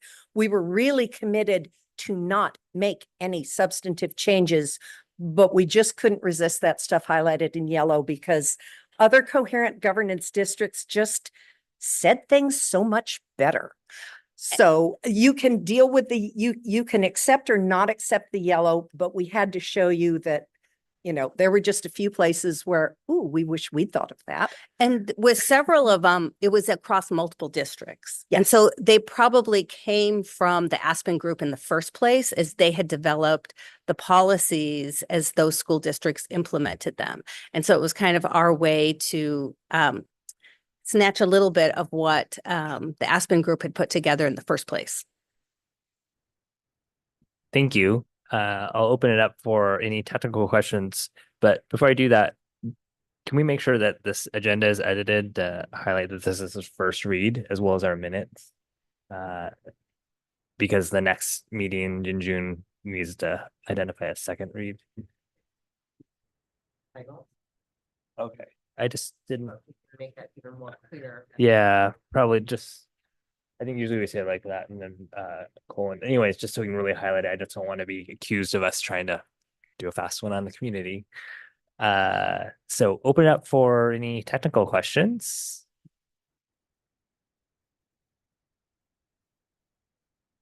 I mean, I haven't had a chance to do a deep dive through all of it. But I would say a lot of the yellow highlighted that I've been able to read through, I think is really refined language. So I appreciate you going through the effort of saying, how is this better worded as we're changing this? How do we make sure that the wording here is more in line with what our colleagues that are doing coherent governance are doing? Ton of work. Thank you so much for that. Any other technical questions? No. Open up for any public input. Anything in the room or on Zoom? Good. Then open up for board discussion, and I will say, thank you, Bethany, for getting these into binders for us, and make sure you keep holding them. Write notes even as we go through discussions and things that come up and prompt you. You wake you up in the middle of the night, like, oh, I really wanted to edit this one, because that collection of what you're gonna do between now and the next meeting, and as we move towards potential approval of the language adoption, is to remember that this is just step one, not just a very big step one, in order to migrate the language to a coherent government language, with the understanding that in August, it'll be for the board and hopefully our consultants to join us to talk about substantive changes. And that I want those to me by the end of this month, so I can give those to them for them to, if there's anything they need to do to explore, or say like, oh, look at what other districts have done or whatnot. That'll be really important. So please don't forget that this is a 2-step process, but part of that second step for us to inform them has to happen this month. Okay. With that being said, Siddharth?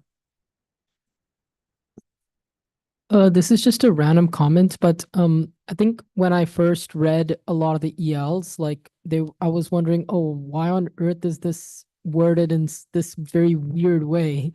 Like, and I really like how I'm just looking at the sample OE2, which you have, and I'm just really surprised, like just it's super clear, like exactly what the superintendent should do and what they should not do. That's very, very clear. So I think this is a great step forward, and it'll help our public understand our policies way better, which I think would really help them in like understanding how our district functions better.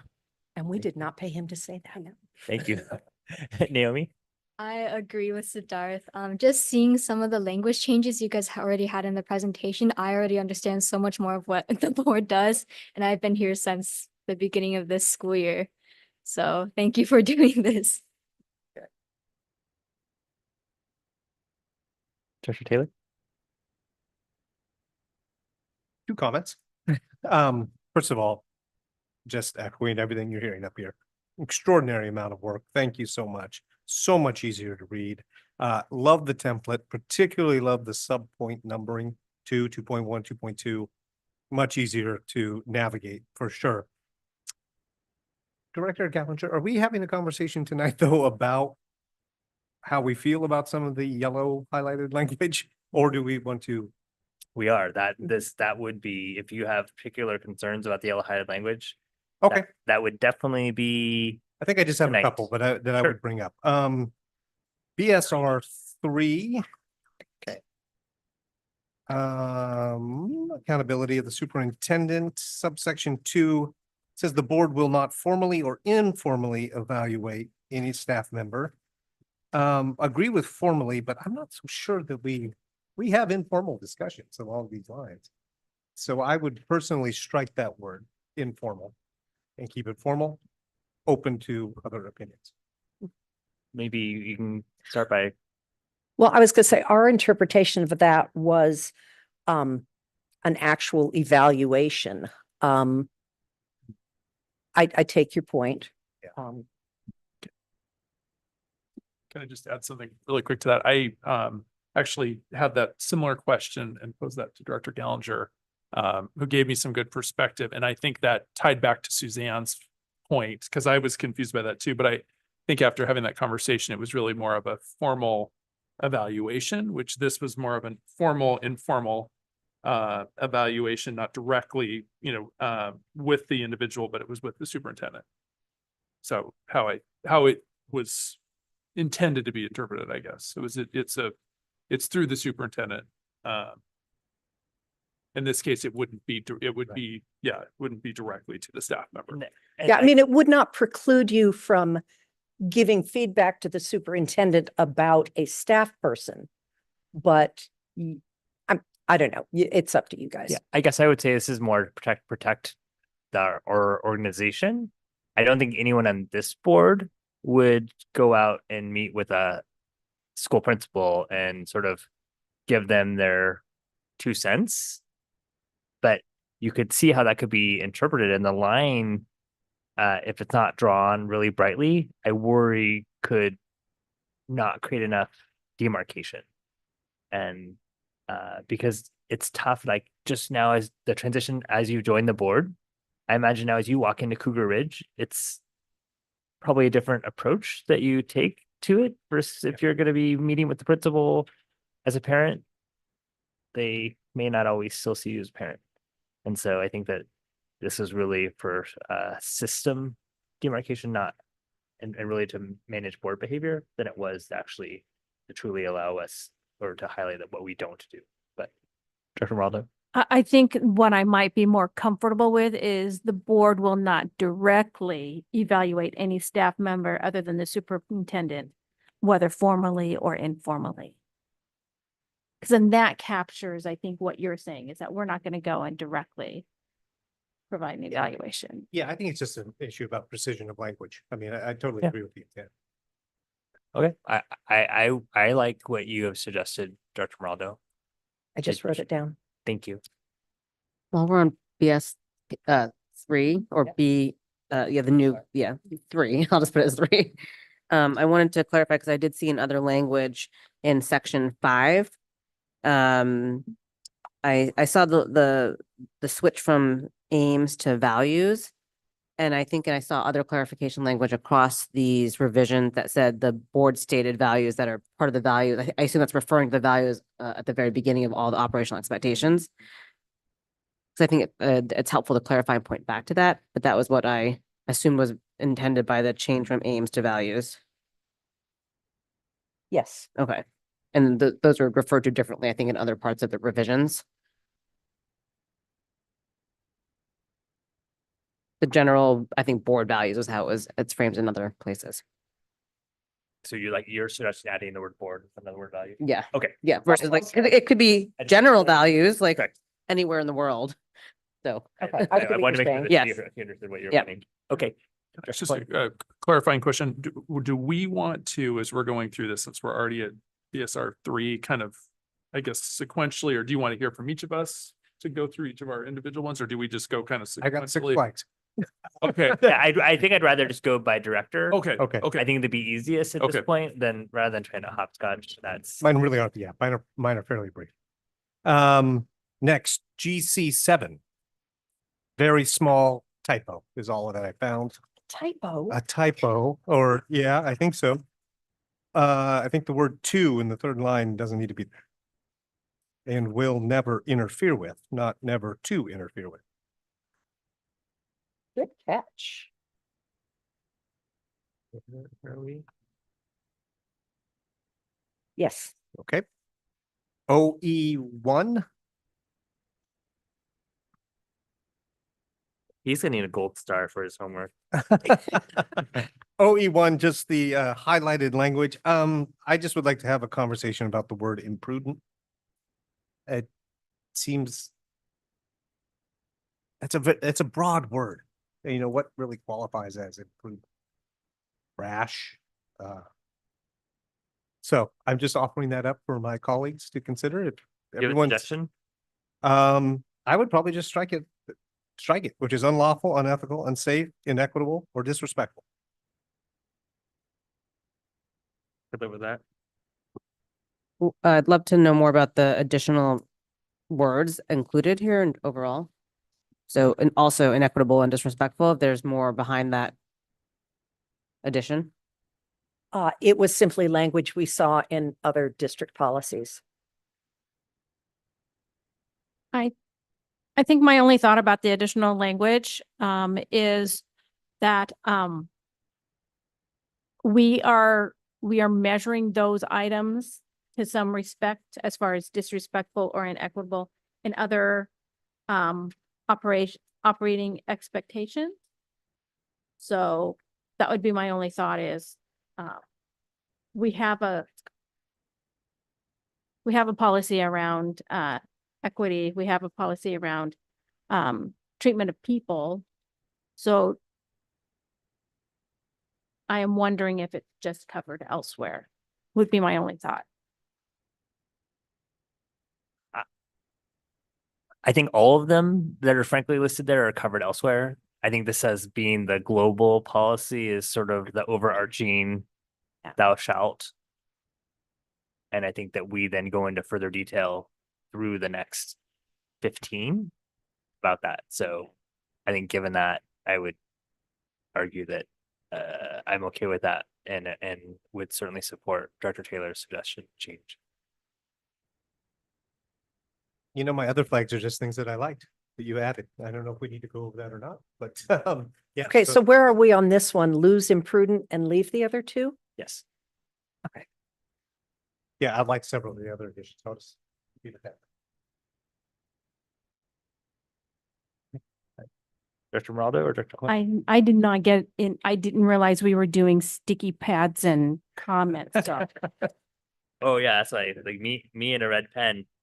Not red because it was a black pen. Yeah. I can go. If you want to. Yep. Well, first of all, Suzanne and Ann, thank you. Great work on this. I love the template in the back of our binder, what we're all looking, if anybody's still watching. This is our binder here. Work, so you can see what we're looking at. And definitely like Director Taylor, I made some notes on just wording changes that I liked. So I'll try to kind of skip over those, but I love the idea, you know, results to outcomes. I appreciated that wording. Let's see here. And I will just mention that President Gallinger went through this ahead of time because he got the first version and had a number of small tweaks. And when they were tweaks, I went ahead and tweaked them, but some of them I felt were actual substantive changes. So I kept a running list. So we will go through those when we do the substantive changes. That's great. So I did have a question on is it GC6? Under section 2C, it says board members will not use their board position to obtain employment in the organization for themselves, family members, or close associates. Is there an opportunity, or is this maybe not the appropriate place to define a family member? Or do we reference that? Is that just intended to be referenced somewhere else? Or is that in district regulation looking for what a family member is from a organizational standpoint, from a human resources regulation? Is there, I would assume that that's defined. Yeah. Thank you, Donna, for coming on up. That is Yeah, a Donna question. on the fly. It's referred to as, I'll just read that out. Board members will not use their board position to obtain employment in the organization for themselves, family members, or close associates. And so Director Quinn was asking, does family members need to be defined here, or is it defined already in district regulations what a family member is? I believe it is in 5251, but I can certainly get that to our superintendent and we can cross-reference those. That'd be great. And in fact, I'm glad you read that additional post 22 on close associates. That we probably should make sure there's a reference to. Yeah. The definition. And in 5251, I rattled off the number. That's our conflict of interest regulation. Okay. Yeah. And I'd rather leave it general here and make sure we have it defined appropriately in regulation. Absolutely. Agree. Because it probably should be beyond, it would be same thing for you, it'd be any of us, we would want to make sure we abide by that. Does it have, would it make sense then to have that to reference, like to at least have the reference number for it, not to detail it, but to have some sort of a reference piece or something that brings it back to it, or we just know it's there? I don't know. I think that we could probably add a lot of reference numbers to a lot of different things. So that might be a precedent setting. Okay. Change. Yeah, that's Okay. true. That is a good point. Okay. Thank you. That was. I don't think that would be a summer project that Donna would be probably interested in not. The next one is on GC 11, and this is maybe learning for me. So it says that the legislative rep will be elected by a majority vote for a 2-year term. Is the 2-year term standard? Should that be spelled out there? Should we just, I guess that's the question. Is it generally always a 2-year term, and should we be stating it in the policy? It's generally a 2-year term. We asked for clarification in this because in instances like we just occurred in December, where I was in the middle of my 2-year term, but we don't do both. So It was trying to accommodate for what practice we actually do.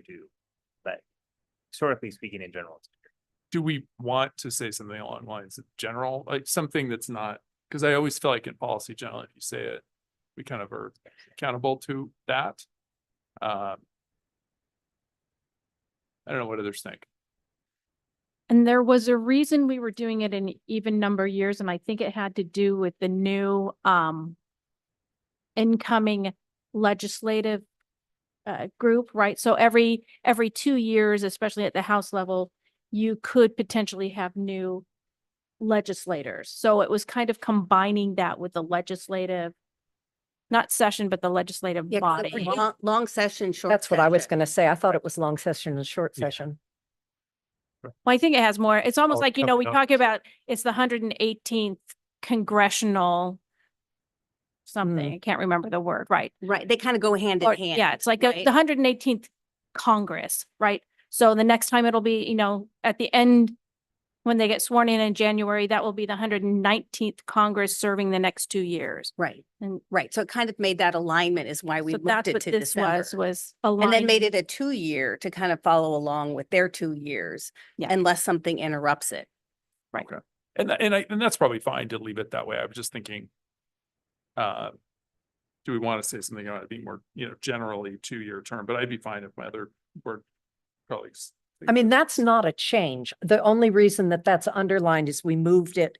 It used to be bullet point 10 and we made it, we put it up at the top because it wasn't really a bullet point. Yeah, that's true. Right, but we did add the part about, Or at any or at other any time. time there's a vacancy, because the vacancy can occur if the person who's the legislative representative either resigns as a legislative representative or potentially becomes president and then doesn't want to also be the legislative representative. And so at that time, we would elect a new one. And that's true. That's a good point. And maybe that that Or covers it doesn't with that. continue their term because even years, odd years. Mm-hmm. Okay. And that's true. Maybe that just covers it there. Yeah, I would be fine with that. And I agree. That's why I added that last clause. Okay. Because I wanted to actually have it reflect what our practice is. That's important. But I think our intent is still a 2-year term. Yeah. Okay. That sounds good. My next one was on GS 12 or GC 12. Sorry. GS. Yeah, sorry. I've added in another policy. So GC 12.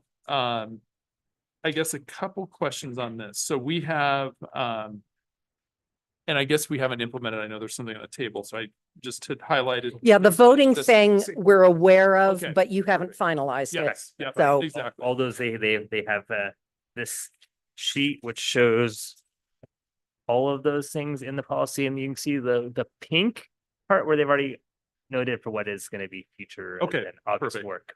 Do we also, along those same lines though, do we need to, when I read through this a couple times on the clarity around the junior senior roles, that distinction, I guess I wasn't sure if we should be thinking about the wording on that. Which number is that? What number are you on? So this is, I'm still on GC 12. Yeah, which number? I'm just thinking just broadly. So like number one, on here, where we talk about, we talked about 2 positions from each of the high schools. And it's sort of inferred in that, but the way we are running it is we're bringing on a junior and a senior. I don't know if that was clear. Maybe others thought differently on that. I think I would recommend that we would not, again, that could be our practice, but in policy, I would worry that should there be a year where a high school, especially a smaller high school like Gibson Eck, only had people in the same class, then I wouldn't want to speak, oh, well, we're not going to choose both of them. So I guess a little nervous about having. When would we, I guess, explain that to me. When would we, you mean we'd only have maybe 2 applicants? We wouldn't have any junior applicants or? Yeah. Right, and it could be like the only one that applies happens to be in the same class. Okay, and okay. Versus, And I mean, okay. obviously from our schools that have 2,500 kids. Yeah. Probably never likely to happen, but from our school that has 200 kids, that's probably not, and only 60 in a class. Yeah. That's probably not unrealistic. Yeah. Okay, no, I think that makes sense to give some flexibility, knowing that our goal is obviously a junior, senior. Well, to clarify the intent, it was students in different grade years. It could be in theory, it could be a rising sophomore and rising junior. Would But we- the point was that they were in separate years of their terms so that there could be one group that was more senior in their role, not seniors in high school, but more senior in their role. Because But I'm trying to remember, I think Ava is a sophomore this year, is she not? Or is she a junior? No, I think she's a junior, but we did, Okay. you and I did Yeah. interview a couple of sophomores. Yeah, Not I- too in- many, incoming but there were, but the more we did important, have some but applicants. I think your intent was the more important thing, not about what their class year was, but that they were able to serve 2-year terms and that they were not, Staggered but 2-year they were terms. staggered, but you could you could in theory have the same kid in the same class, but one has been ahead of the other student in their service. Right. Okay. That's okay. That makes sense. So then that answers my question. I think I this mean, is we can broad enough. review that language a little bit in light of this conversation and see if we can make it a little clearer without boxing ourselves. in. Yeah, I mean, that might be good, but I thank you. I do think though that this clarity helped me too, that it gives us more flexibility because you're right. I think with a policy, we don't want to be too boxed in with something. If we need to change something, knowing that the thought is it'd be a rising junior, rising senior, but being flexible is probably good on that. Since it's the board that selects Yeah. them, hopefully we Yeah. can remember enough to know what our practice is. Yeah, yeah. So the next one, EO 11, discipline. Under number 1, where it says the superintendent, will, and it says address any unruly behaviors that disrupt learning. I don't know if I love the word unruly, or even if it could be taken out. I'm wondering if it could just be address any behaviors that disrupt learning. I don't know if we necessarily need unruly in there. I'll add that I would support that from my point of view, for 2 reasons. One is, with more increased access and reduction of least restrictive environment, as well as increasing peer-to-peer learning for students with different needs, you sometimes get different behaviors that manifest, regularly in a classroom, but it's about, it's not about, so describing it as unruly might be a unnecessary adjective in that moment. Yep. I appreciate that. And I think that would be good. And I also appreciated in the yellow, adding that the discipline are restorative in nature, culturally responsive and collaboratively developed. I really appreciated that language. And maybe one day I'll take a stab at looking at our value, because I've talked about this a couple of times where the root word for discipline is disciple, which is actually a teacher or teaching. And so when we talk about discipline, it is not punishment. It is about learning. And so I think having some type of reflection in our value statement at some point about the fact that we want to treat, and I think some of the wording that we add here, we want to treat discipline as a learning opportunity for students. I think you just identified your exit ticket from T-Mobile next Monday. Like you must do that. That'll be your exit ticket assignment. Exactly. Yeah, I have oh. just one more item, and then I had a Question, yeah. clarifying question too. So I think Director Gallinger, you said any other sort of more major language changes to a policy we should send to you separately before the end of the month? Yes, Okay. so ideally after the next meeting, Okay, because we're gonna touch this again, because it's not like speak now or forever hold your peace. You may also have something next time, and it may be such that the board decides to pass everything except that one policy in order to push it forward for a final read in July or something on consent. But so we do want to hear voice and what about this at the next meeting as well. Okay. So this is truly not the last time. okay. And perfect. that our board in the past has had some policy changes where we've taken it to 3rd, 4th reads, and it took us a few months before we actually finally approved and accepted it. Perfect. And my last item then here, which is EL 14 or now EO 14. Yeah, I know. I'm like, yeah.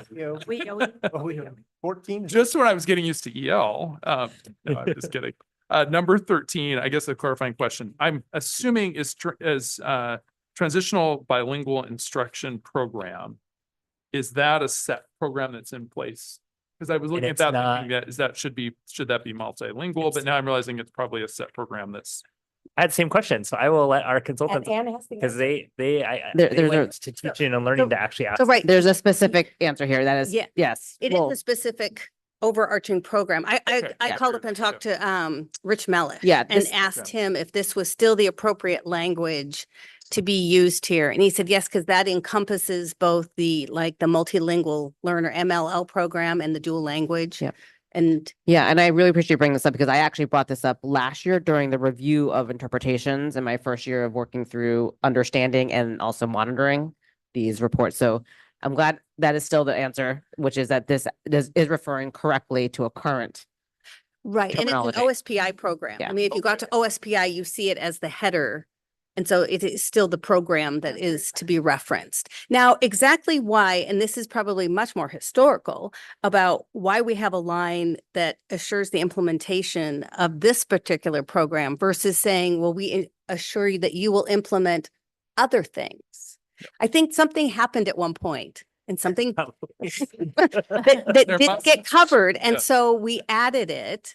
And I don't think this was original, but it does still reference a program that does exist and as the header. Well, remember that whole policy wasn't original Yes. because there was history where the instructional program policy was monitored in a giant binder and everyone got frustrated and the board in its infinite wisdom just eliminated the policy. And then we realized like a year later that that was a really stupid thing to have done. And Marnie and I worked with do Emily believe- hard to recreate it. I do believe it was a very contentious math adoption by It which was. I voted in the affirmative and somebody else was mad. I did not vote against it. And I said, well, we don't have a policy around instructional programs. How can I vote no? All the history, all the Exactly. history. Oh, it was so fun. That one has an ugly history. Right. And to go back where you guys were talking about other changes, right? Where we were going was trying to, by and large, with this change, just change from policy governance to coherent governance. So this is by and large trying to maintain the policies that you have, other than the yellow, which we felt were good additions used by other Yeah. districts. And as we looked at them, already things you were doing. Right. So this isn't a whole new thing where your superintendent is going to have to go out and figure out a monitoring this new thing. We looked at it and said, well, I can already tell you what would be in the monitoring because we're already doing it. Yeah. It's just reflected now in the policy. That's great. And that's everything on my list. So thank you. again. Superintendent, Can I go back to OE 11? of course. Look at us using the language already. There was, so the word respectful came up in different places. This is in the opening header statement. And I only, respectful or respect looks very different in different cultures. So I just had a wondering around, the interpretation of that and how that encompasses that and how, so I just, because that's a change to some of the language points. So that's a noodle point. Maybe that's a, not noodle, but noodle upon that topic. I do think how respect is received and given in different cultures is something, I was wondering about as we thought about monitoring here. There was, on the collaboratively developed, yes, that is an important value, but there are some cases where it's just, we can't do a collaboration effort because of the type of thing we are addressing.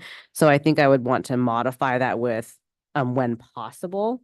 And more specifically, there's aspects of trauma informed work that we would also want to bring forward and highlight as an additive way that we might address any breach as well. Because that can sometimes be a root cause for how we can support moving forward. So there's an addition there, a couple of additions there to be considered in my point of view. So then, just to pause right there. Yeah. I would say I would accept the when possible Mhm. right now. And then let's move the question of respectful as well as trauma informed to August. That makes sense. And the trauma informed is number 4. That would be potentially part of number 1. Yeah, so we'd be adding that. Yeah. But I think that would be an addition more than what we have. So Oh, I see what you're saying. so I would just, as you currently have written and highlighted in yellow, collaboratively developed where possible, when possible, When possible, not where possible. Yeah. when possible. And then if you would just make a circle or note, however you're doing for future, for the word respectful, and then the addition of trauma informed in our August discussion. Okay. Thank you. And then under the last part, so the superintendent will not, there's something here, and this might be maybe more on the substance part, President Calendar, around, with behaviors that are that disrupt learning or that are disrespectful or dangerous. I think this really means some of the very specific things below. But I would want to be able to talk about the way we have plans and that how we respond to these kinds of situations that are on the sort of more extreme end of behavior. So I don't know how to flip that, but that's just a point that I want to be able to speak about our work to, or speak about our work. And then any form of violence, I don't know how that can be subjective in some cases. And So that's again, where a question point. I would probably actually not have it as a question point. I would leave 7, and then that would be for you to then interpret. I see what you're saying. And then I would rather that you interpret it specifically for what To things clarify you what those what things just mean. mentioned, because I think that those things are going to be far more enduring beyond any of us here in this room. Sure. And over the change of time, I mean, the concept of discipline, the concept of just these words and these language, I would rather it be contemporary interpretation that's this helpful board to hear. accepts from this superintendent. Because I think that those words will probably be far more enduring. Makes sense. Okay, Director Moraldo. I actually found something on number 11 that it's not highlighted, but under number 7A, it should actually just be that the superintendent will not allow the use of alcohol, tobacco, and other drugs. They're all illegal for youth. And by saying illegal drugs and then alcohol and tobacco, give the sense in the language that the alcohol and tobacco is more permissible, but they're all illegal. So I think you can just say you won't permit alcohol, tobacco, and other drugs. Well, but there are legal drugs. I mean, are you going to take a kid's Advil away? Right. Well, and that's not covered here either, right? Because that says illegal drugs. Well, no, but That's the point. that- of it. that's my That's why the point. word's illegal there is Well, then it should say other illegal drugs, right? Because alcohol and tobacco are illegal. You could flip the order and just say the use of alcohol, tobacco, or illegal drugs. Yeah. Would that help? I would say and other illegal drugs, because I think specifying that those two, the reason they're on there is it's illegal for under 21. well, and it's I mean, I think we don't want to capture prescribed medications Right. that students are on. We don't want to capture ibuprofen. We don't want to. So yeah, we don't want to capture albuterol, epinephrine. So there's a lot of things that Director Taylor. I thought. Oh, I'm sorry. Well, I think the only thing I might be confused, didn't we just say we were going to strike all 3 of those anyway? No, what my recommendation was for the superintendent is that the interpretation, because I think a lot of those things. Oh, what, violence would. what I worry about is I think that those are more enduring beyond Okay. us. And then there's a contemporary part of how we interpret these things. Yeah, no, I totally agree with that. That- I misunderstood. I That thought extends it was- beyond us and our timelines in this room. So do you want this on the menu for August, or do you just want me to make the change that Director Moraldo spoke Just to of? change that Director Maldo said and the one that we already talked about from our superintendent. And then I asked our superintendent to actually just consider the interpretation of that chunk. Okay. As the work to do to capture the work of this team. Yeah. Okay. I just want to be sure I captured And unlimited what you unruly. wanted. Yeah, the unruly part was already Yeah, struck. okay. Recap it.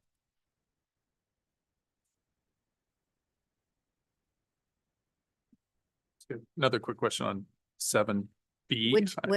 Which policy? Oh, sorry, along the same This lines. one. That's right. Yes, this one's still policy. 7. Because Okay. I'm wondering, I'm going back to Director Moraldo's point. I'm looking again at 7B and I'm thinking, the presence of firearms or other dangerous weapons. Do we need to have dangerous in there? Can we just say other weapons? Well, I think I mean, what weapon would be okay to bring? a Nerf gun if they're doing senior assassin. Would you want to suspend someone for that? Probably not. So should they be bringing a Nerf gun to school? I mean, I can hear us in the news, and we've suspended a 7-year-old. Now, see, this is where I would suggest if those changes are being proposed, that you talk about them in August, because that's a substantial change, even though it might seem minor, Okay. but it's something for you to discuss versus keeping clear just the move from Yeah. policy governance to coherent governance. And we keep this cleaner and not trying to actually change the intent. And then if you want to change the intent, you're all up for making that decision. And- Other than the yellow stuff, which does kind of change things, so have at For- it. Right, Yeah. have that at the yellow, because Yeah. if you don't like that that can be scratched or And- altered. And I'm good on the weapon. I just, thank Yeah. you, because that was good clarity on that, just like we were talking about the illegal drugs. So. Yeah, for all of 7, I would really recommend we just pause our feelings and emotion on 7 and rely on the superintendent interpretation, because that will actually be the more important part for us. Because again, we are holding accountable to the superintendent interpretation and whether we accept it as a reasonable interpretation. And I think that that's what we really care about. And I would be concerned that we are making something too specific to 2024. Hmm. And not that I disagree with anything that's said, but like I said, I think I want these to endure far beyond any of us. So we need a conclusion on that one.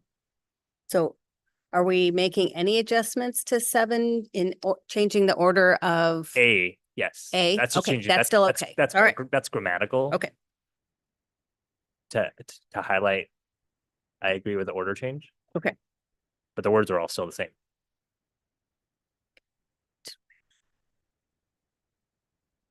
Any others? No.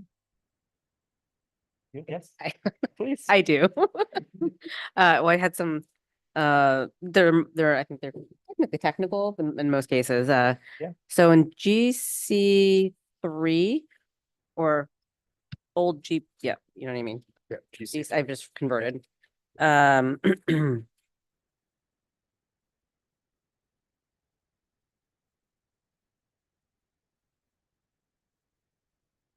in 1D,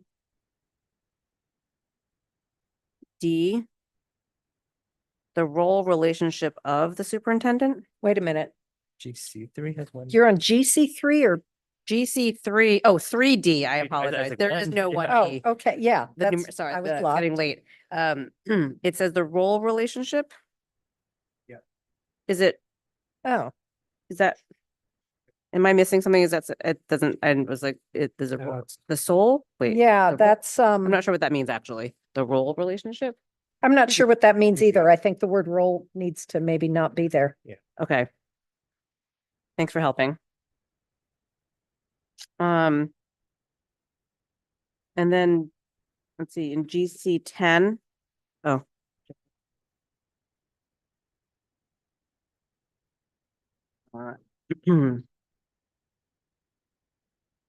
I saw the changes in 1 and 2 to remove the words offending. But then the same words offending are carried through in 3 and 4.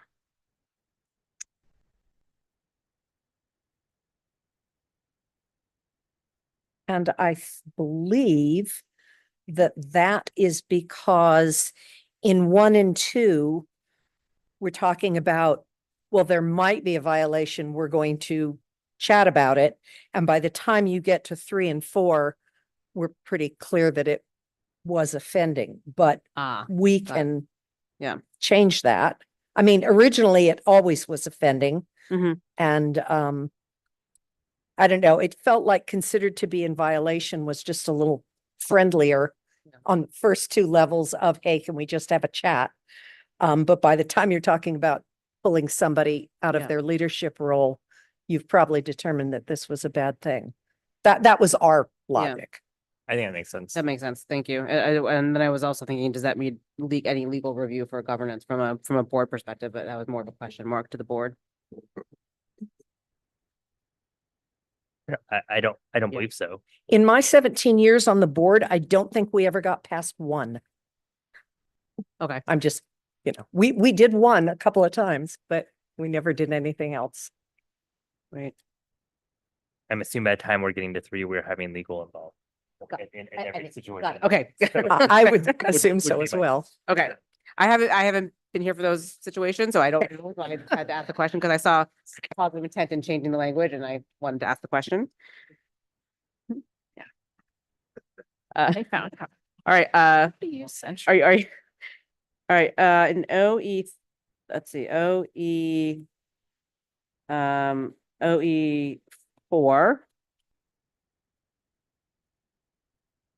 I wanted to clarify on the reference to multi-year financial plan in the opening statement. And just from a clarity perspective, we do projections right now. Is there, is that just naming what we currently do in practice? Yeah, I was just confirming that was. Yeah, great. Thank you for clarifying.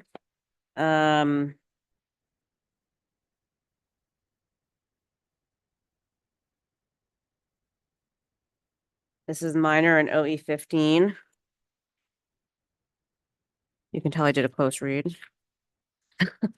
Thank you. I try. In OE 15, number 4.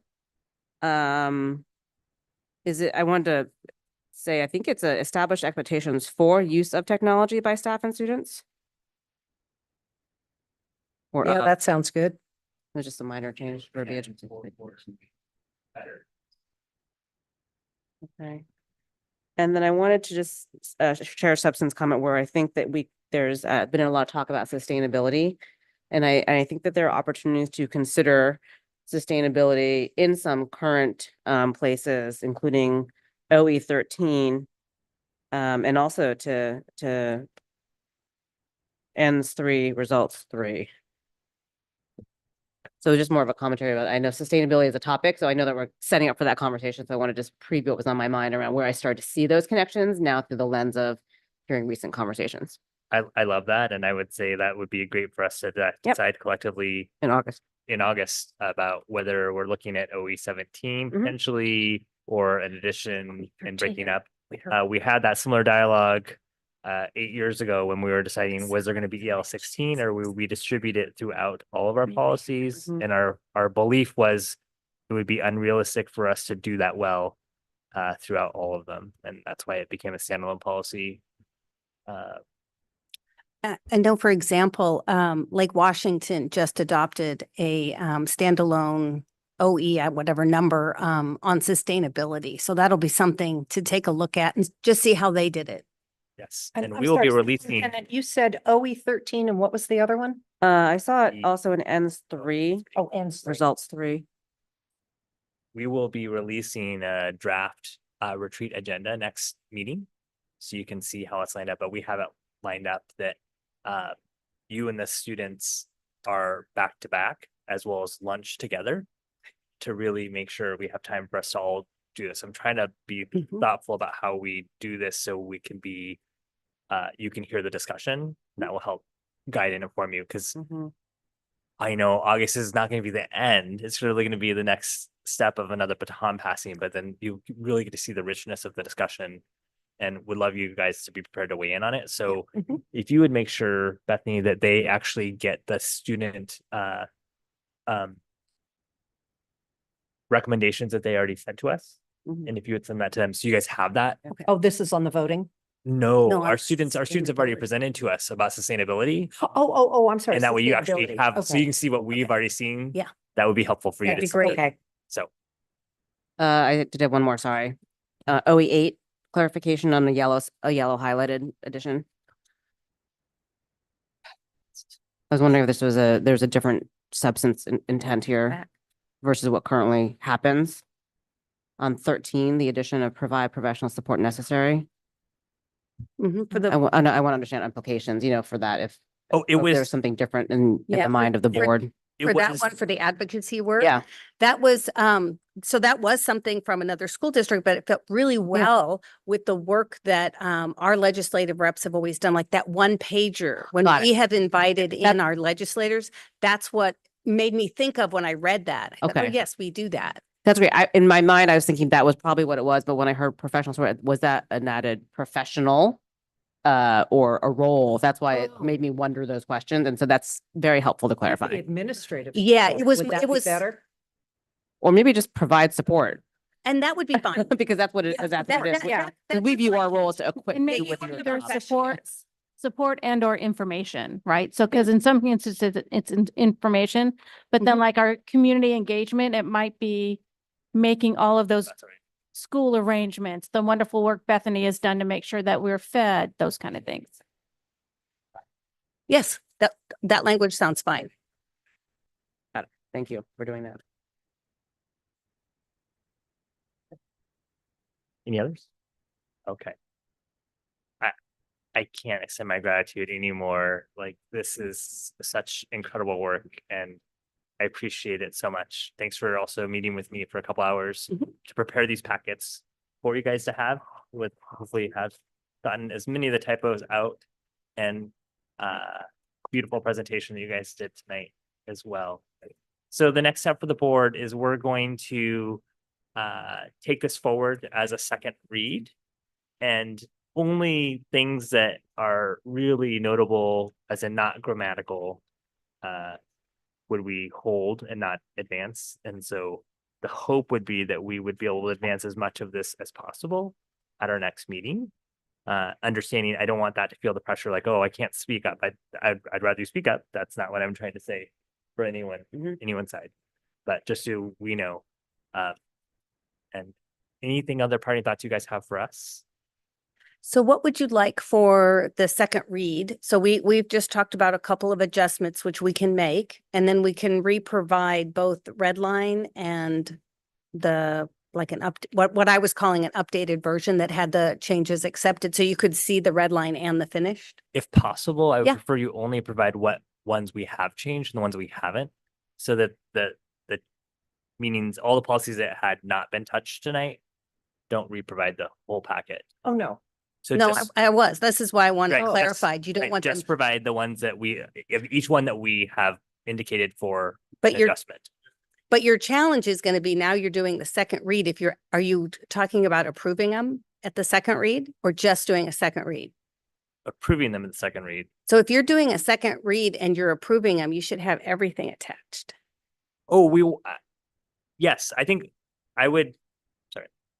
What I would recommend is that you send everything like it was and attached here to this current meeting. But for us separately in board preparation, that we just get hey, these are the 10 policies that we discussed at this meeting versus our board packet. Correct. I think our board packet should look just like it did tonight. That's what with I everything wanted. updated. Yes. For a second read. Thank you Okay. for that clarification. But for our Friday update. Yeah.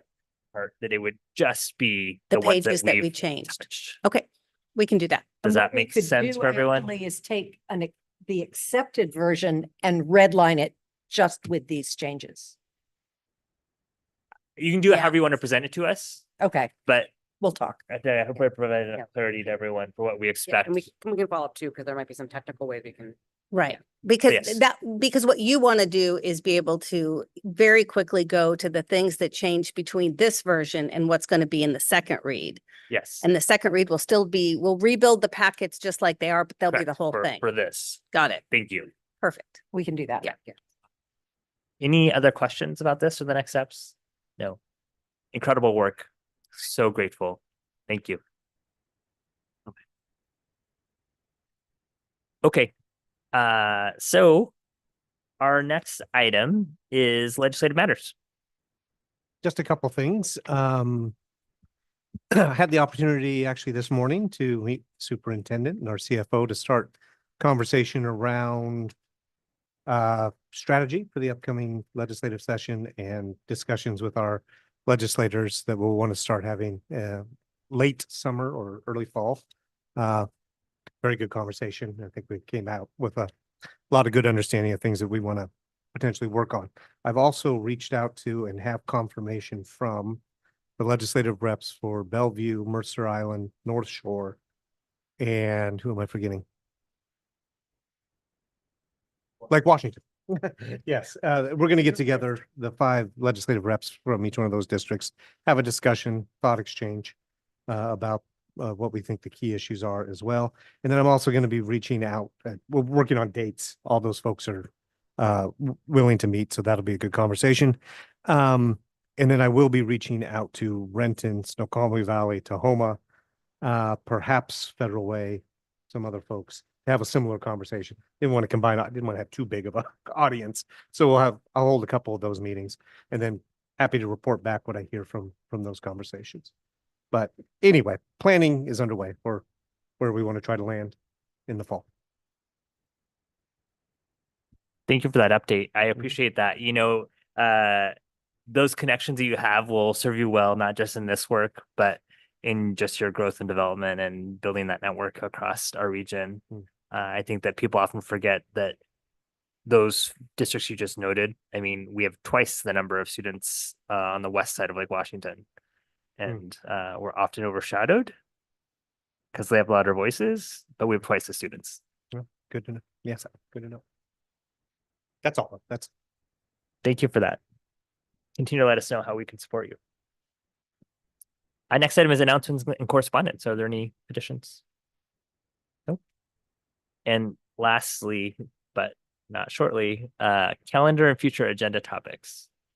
So on the first item here under the policy governance monitoring report calendar, that has somehow fallen off, frankly, from this particular public agenda.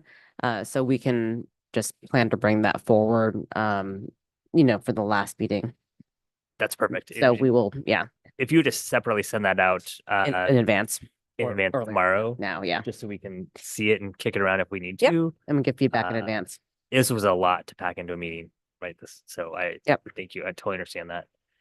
The next item then is we have some calendaring to do. So the June 17th executive session scheduling.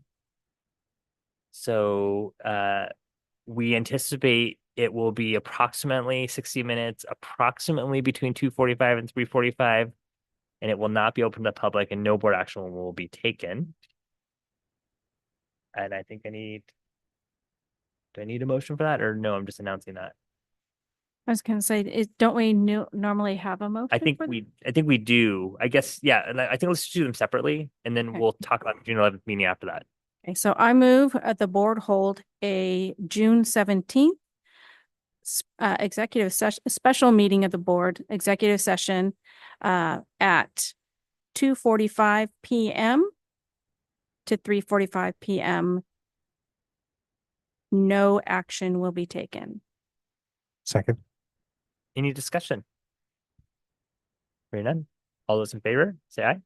Aye. Any opposed? There you go. Next item is July 11th, 2024 board meeting. The general practice is that becomes a short, approximately 5 to 15-minute meeting. And because of that, we have that scheduled for 10 a.m. that day and offer a Zoom option because it's so short. So if and only if you plan on coming in person, please let me and Bethany and Heather know. Otherwise, we will assume you're going to be joining remotely. And do we It have will to take longer to specify drive here. anything? Do we have to specify anything now in motions if we're going to do something? Because everything's hybrid, right? So if Sydney had wanted and felt well, she could attend the meeting via Zoom now. I think because we're still going to run the meeting here locally from our superintendent and Bethany, it is still technically the same kind of meeting. We are just letting you know that we will be there just because commuting here for that 5-minute meeting does not make sense. Because they're running it. Okay. I get it. Yeah, so it will They'll still be in a here. correct. Okay. Okay. Yeah. Good question. So I move the board hold the July 11th, 2024 regular board meeting at 10 a.m. consent agenda only as presented. Second. Any discussion? Okay, all those in favor, say aye. Aye. Any opposed? And then there's upcoming events, and I'll hand that off to Dr. Moraldo. I kind of took the liberty as an NSBA board member. I've had a lot of interactions with my colleagues who are part of the Council for Urban Boards of Education. And one of the things NSBA has really talked about is that although that's where it began with urban boards, often the issues that are discussed at the CUBE conference really relate to any school board, but especially suburban school boards like ours often face the same thing, as we have such diversity in our population from socioeconomic as well as ethnic diversity, so that I think we could really use being a part of this. So we are now CUBE members, but CUBE also has a conference. You don't have to be a CUBE member to attend, but I will be attending as a member of the NSBA Board of Directors, but it is a great learning opportunity. It's not as long as annual conference, but the keynote speakers, I think, are very inspirational and really talked about specifically around issues that we are recognizing in our own district around the opportunity gap, and that we really haven't seen closure. And so that is much of the conversation at the CUBE conference. So I wanted to open it up as an opportunity for board members if you'd like to attend. What are the dates? You have the dates? It's October 28th through the 30th in Las Vegas. I already have it on my calendar. Oh. Think of that. That's great. So if you would, I think that if you're expressing interest, that's where we kind of like do head nodding of we would support any, I think I would say up to any 2 board members beyond our NSBA representative to go who would want to go. I would like to go. Okay. Yeah. So that way people know, like if you decide to go. Yeah. So you're Sydney. So let me know. And just let us know. And then so work with Bethany as far as registering Bethany for can the help you event with- and hotel. if Because I you- think if- as CUBE members, we actually get a discount on that and we can register early. So registration's open. right. And if you would let Yes. Bethany and AJ know which hotel you guys are in, and if there happens to be space, that way he could be in that same area. That would be great. Yeah. Okay. And then WASDA's annual conference is November 21st to 23rd. If it's not in your calendar, it needs to be.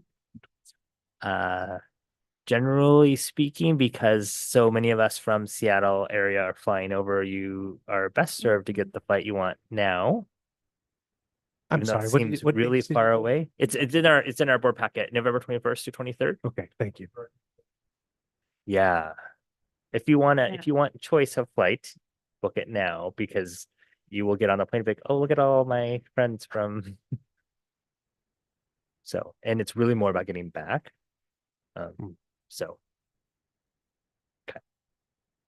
Because for any college over there that has the whole Thanksgiving week off, it's the crush of getting that flight out of Spokane that is really challenging at times.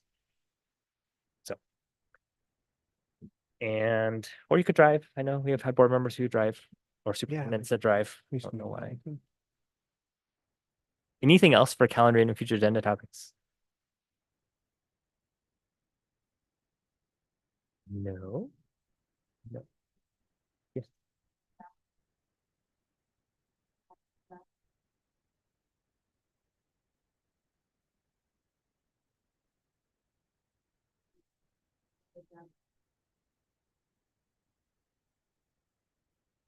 I guess is there anyone not anyone not going to WASA would be what we'd want to know. Otherwise, the I think expectation is as a board that we do those things.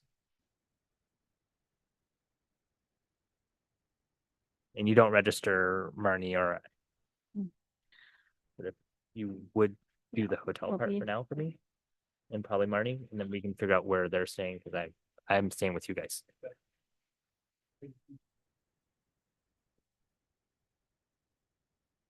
We didn't have WASDA General Assembly. That's here though, right? But is there any registration to that? No, because it's all included. Like, I mean, it'll be Okay. a quote registration, but only to be the voting delegate. It is fee-free conference, and for us, because there's no travel other than going to SeaTac. Yeah, It's just a Okay. day trip for us, so that's why it's not in there. because I was wondering if AJ wanted to register for that as well. I do. I just don't have the dates, but they're on the WASDA Okay. website, I'm sure. I think Perfect. they're the end of September. Already. If you could add that to the next calendar interview event on top, that way it's just memorialized for the public, that would be awesome. Okay. Thank you guys so much for hanging in there an hour longer than we normally trying to fit in all of these things, as well as all the pre-meeting stuff that we had to do. Thank you also for your engagement and showing up on behalf of all the employees who have dedicated a big chunk of their life to the service of this district and students and families. So grateful to them and grateful for everything tonight. So with that, we are adjourning.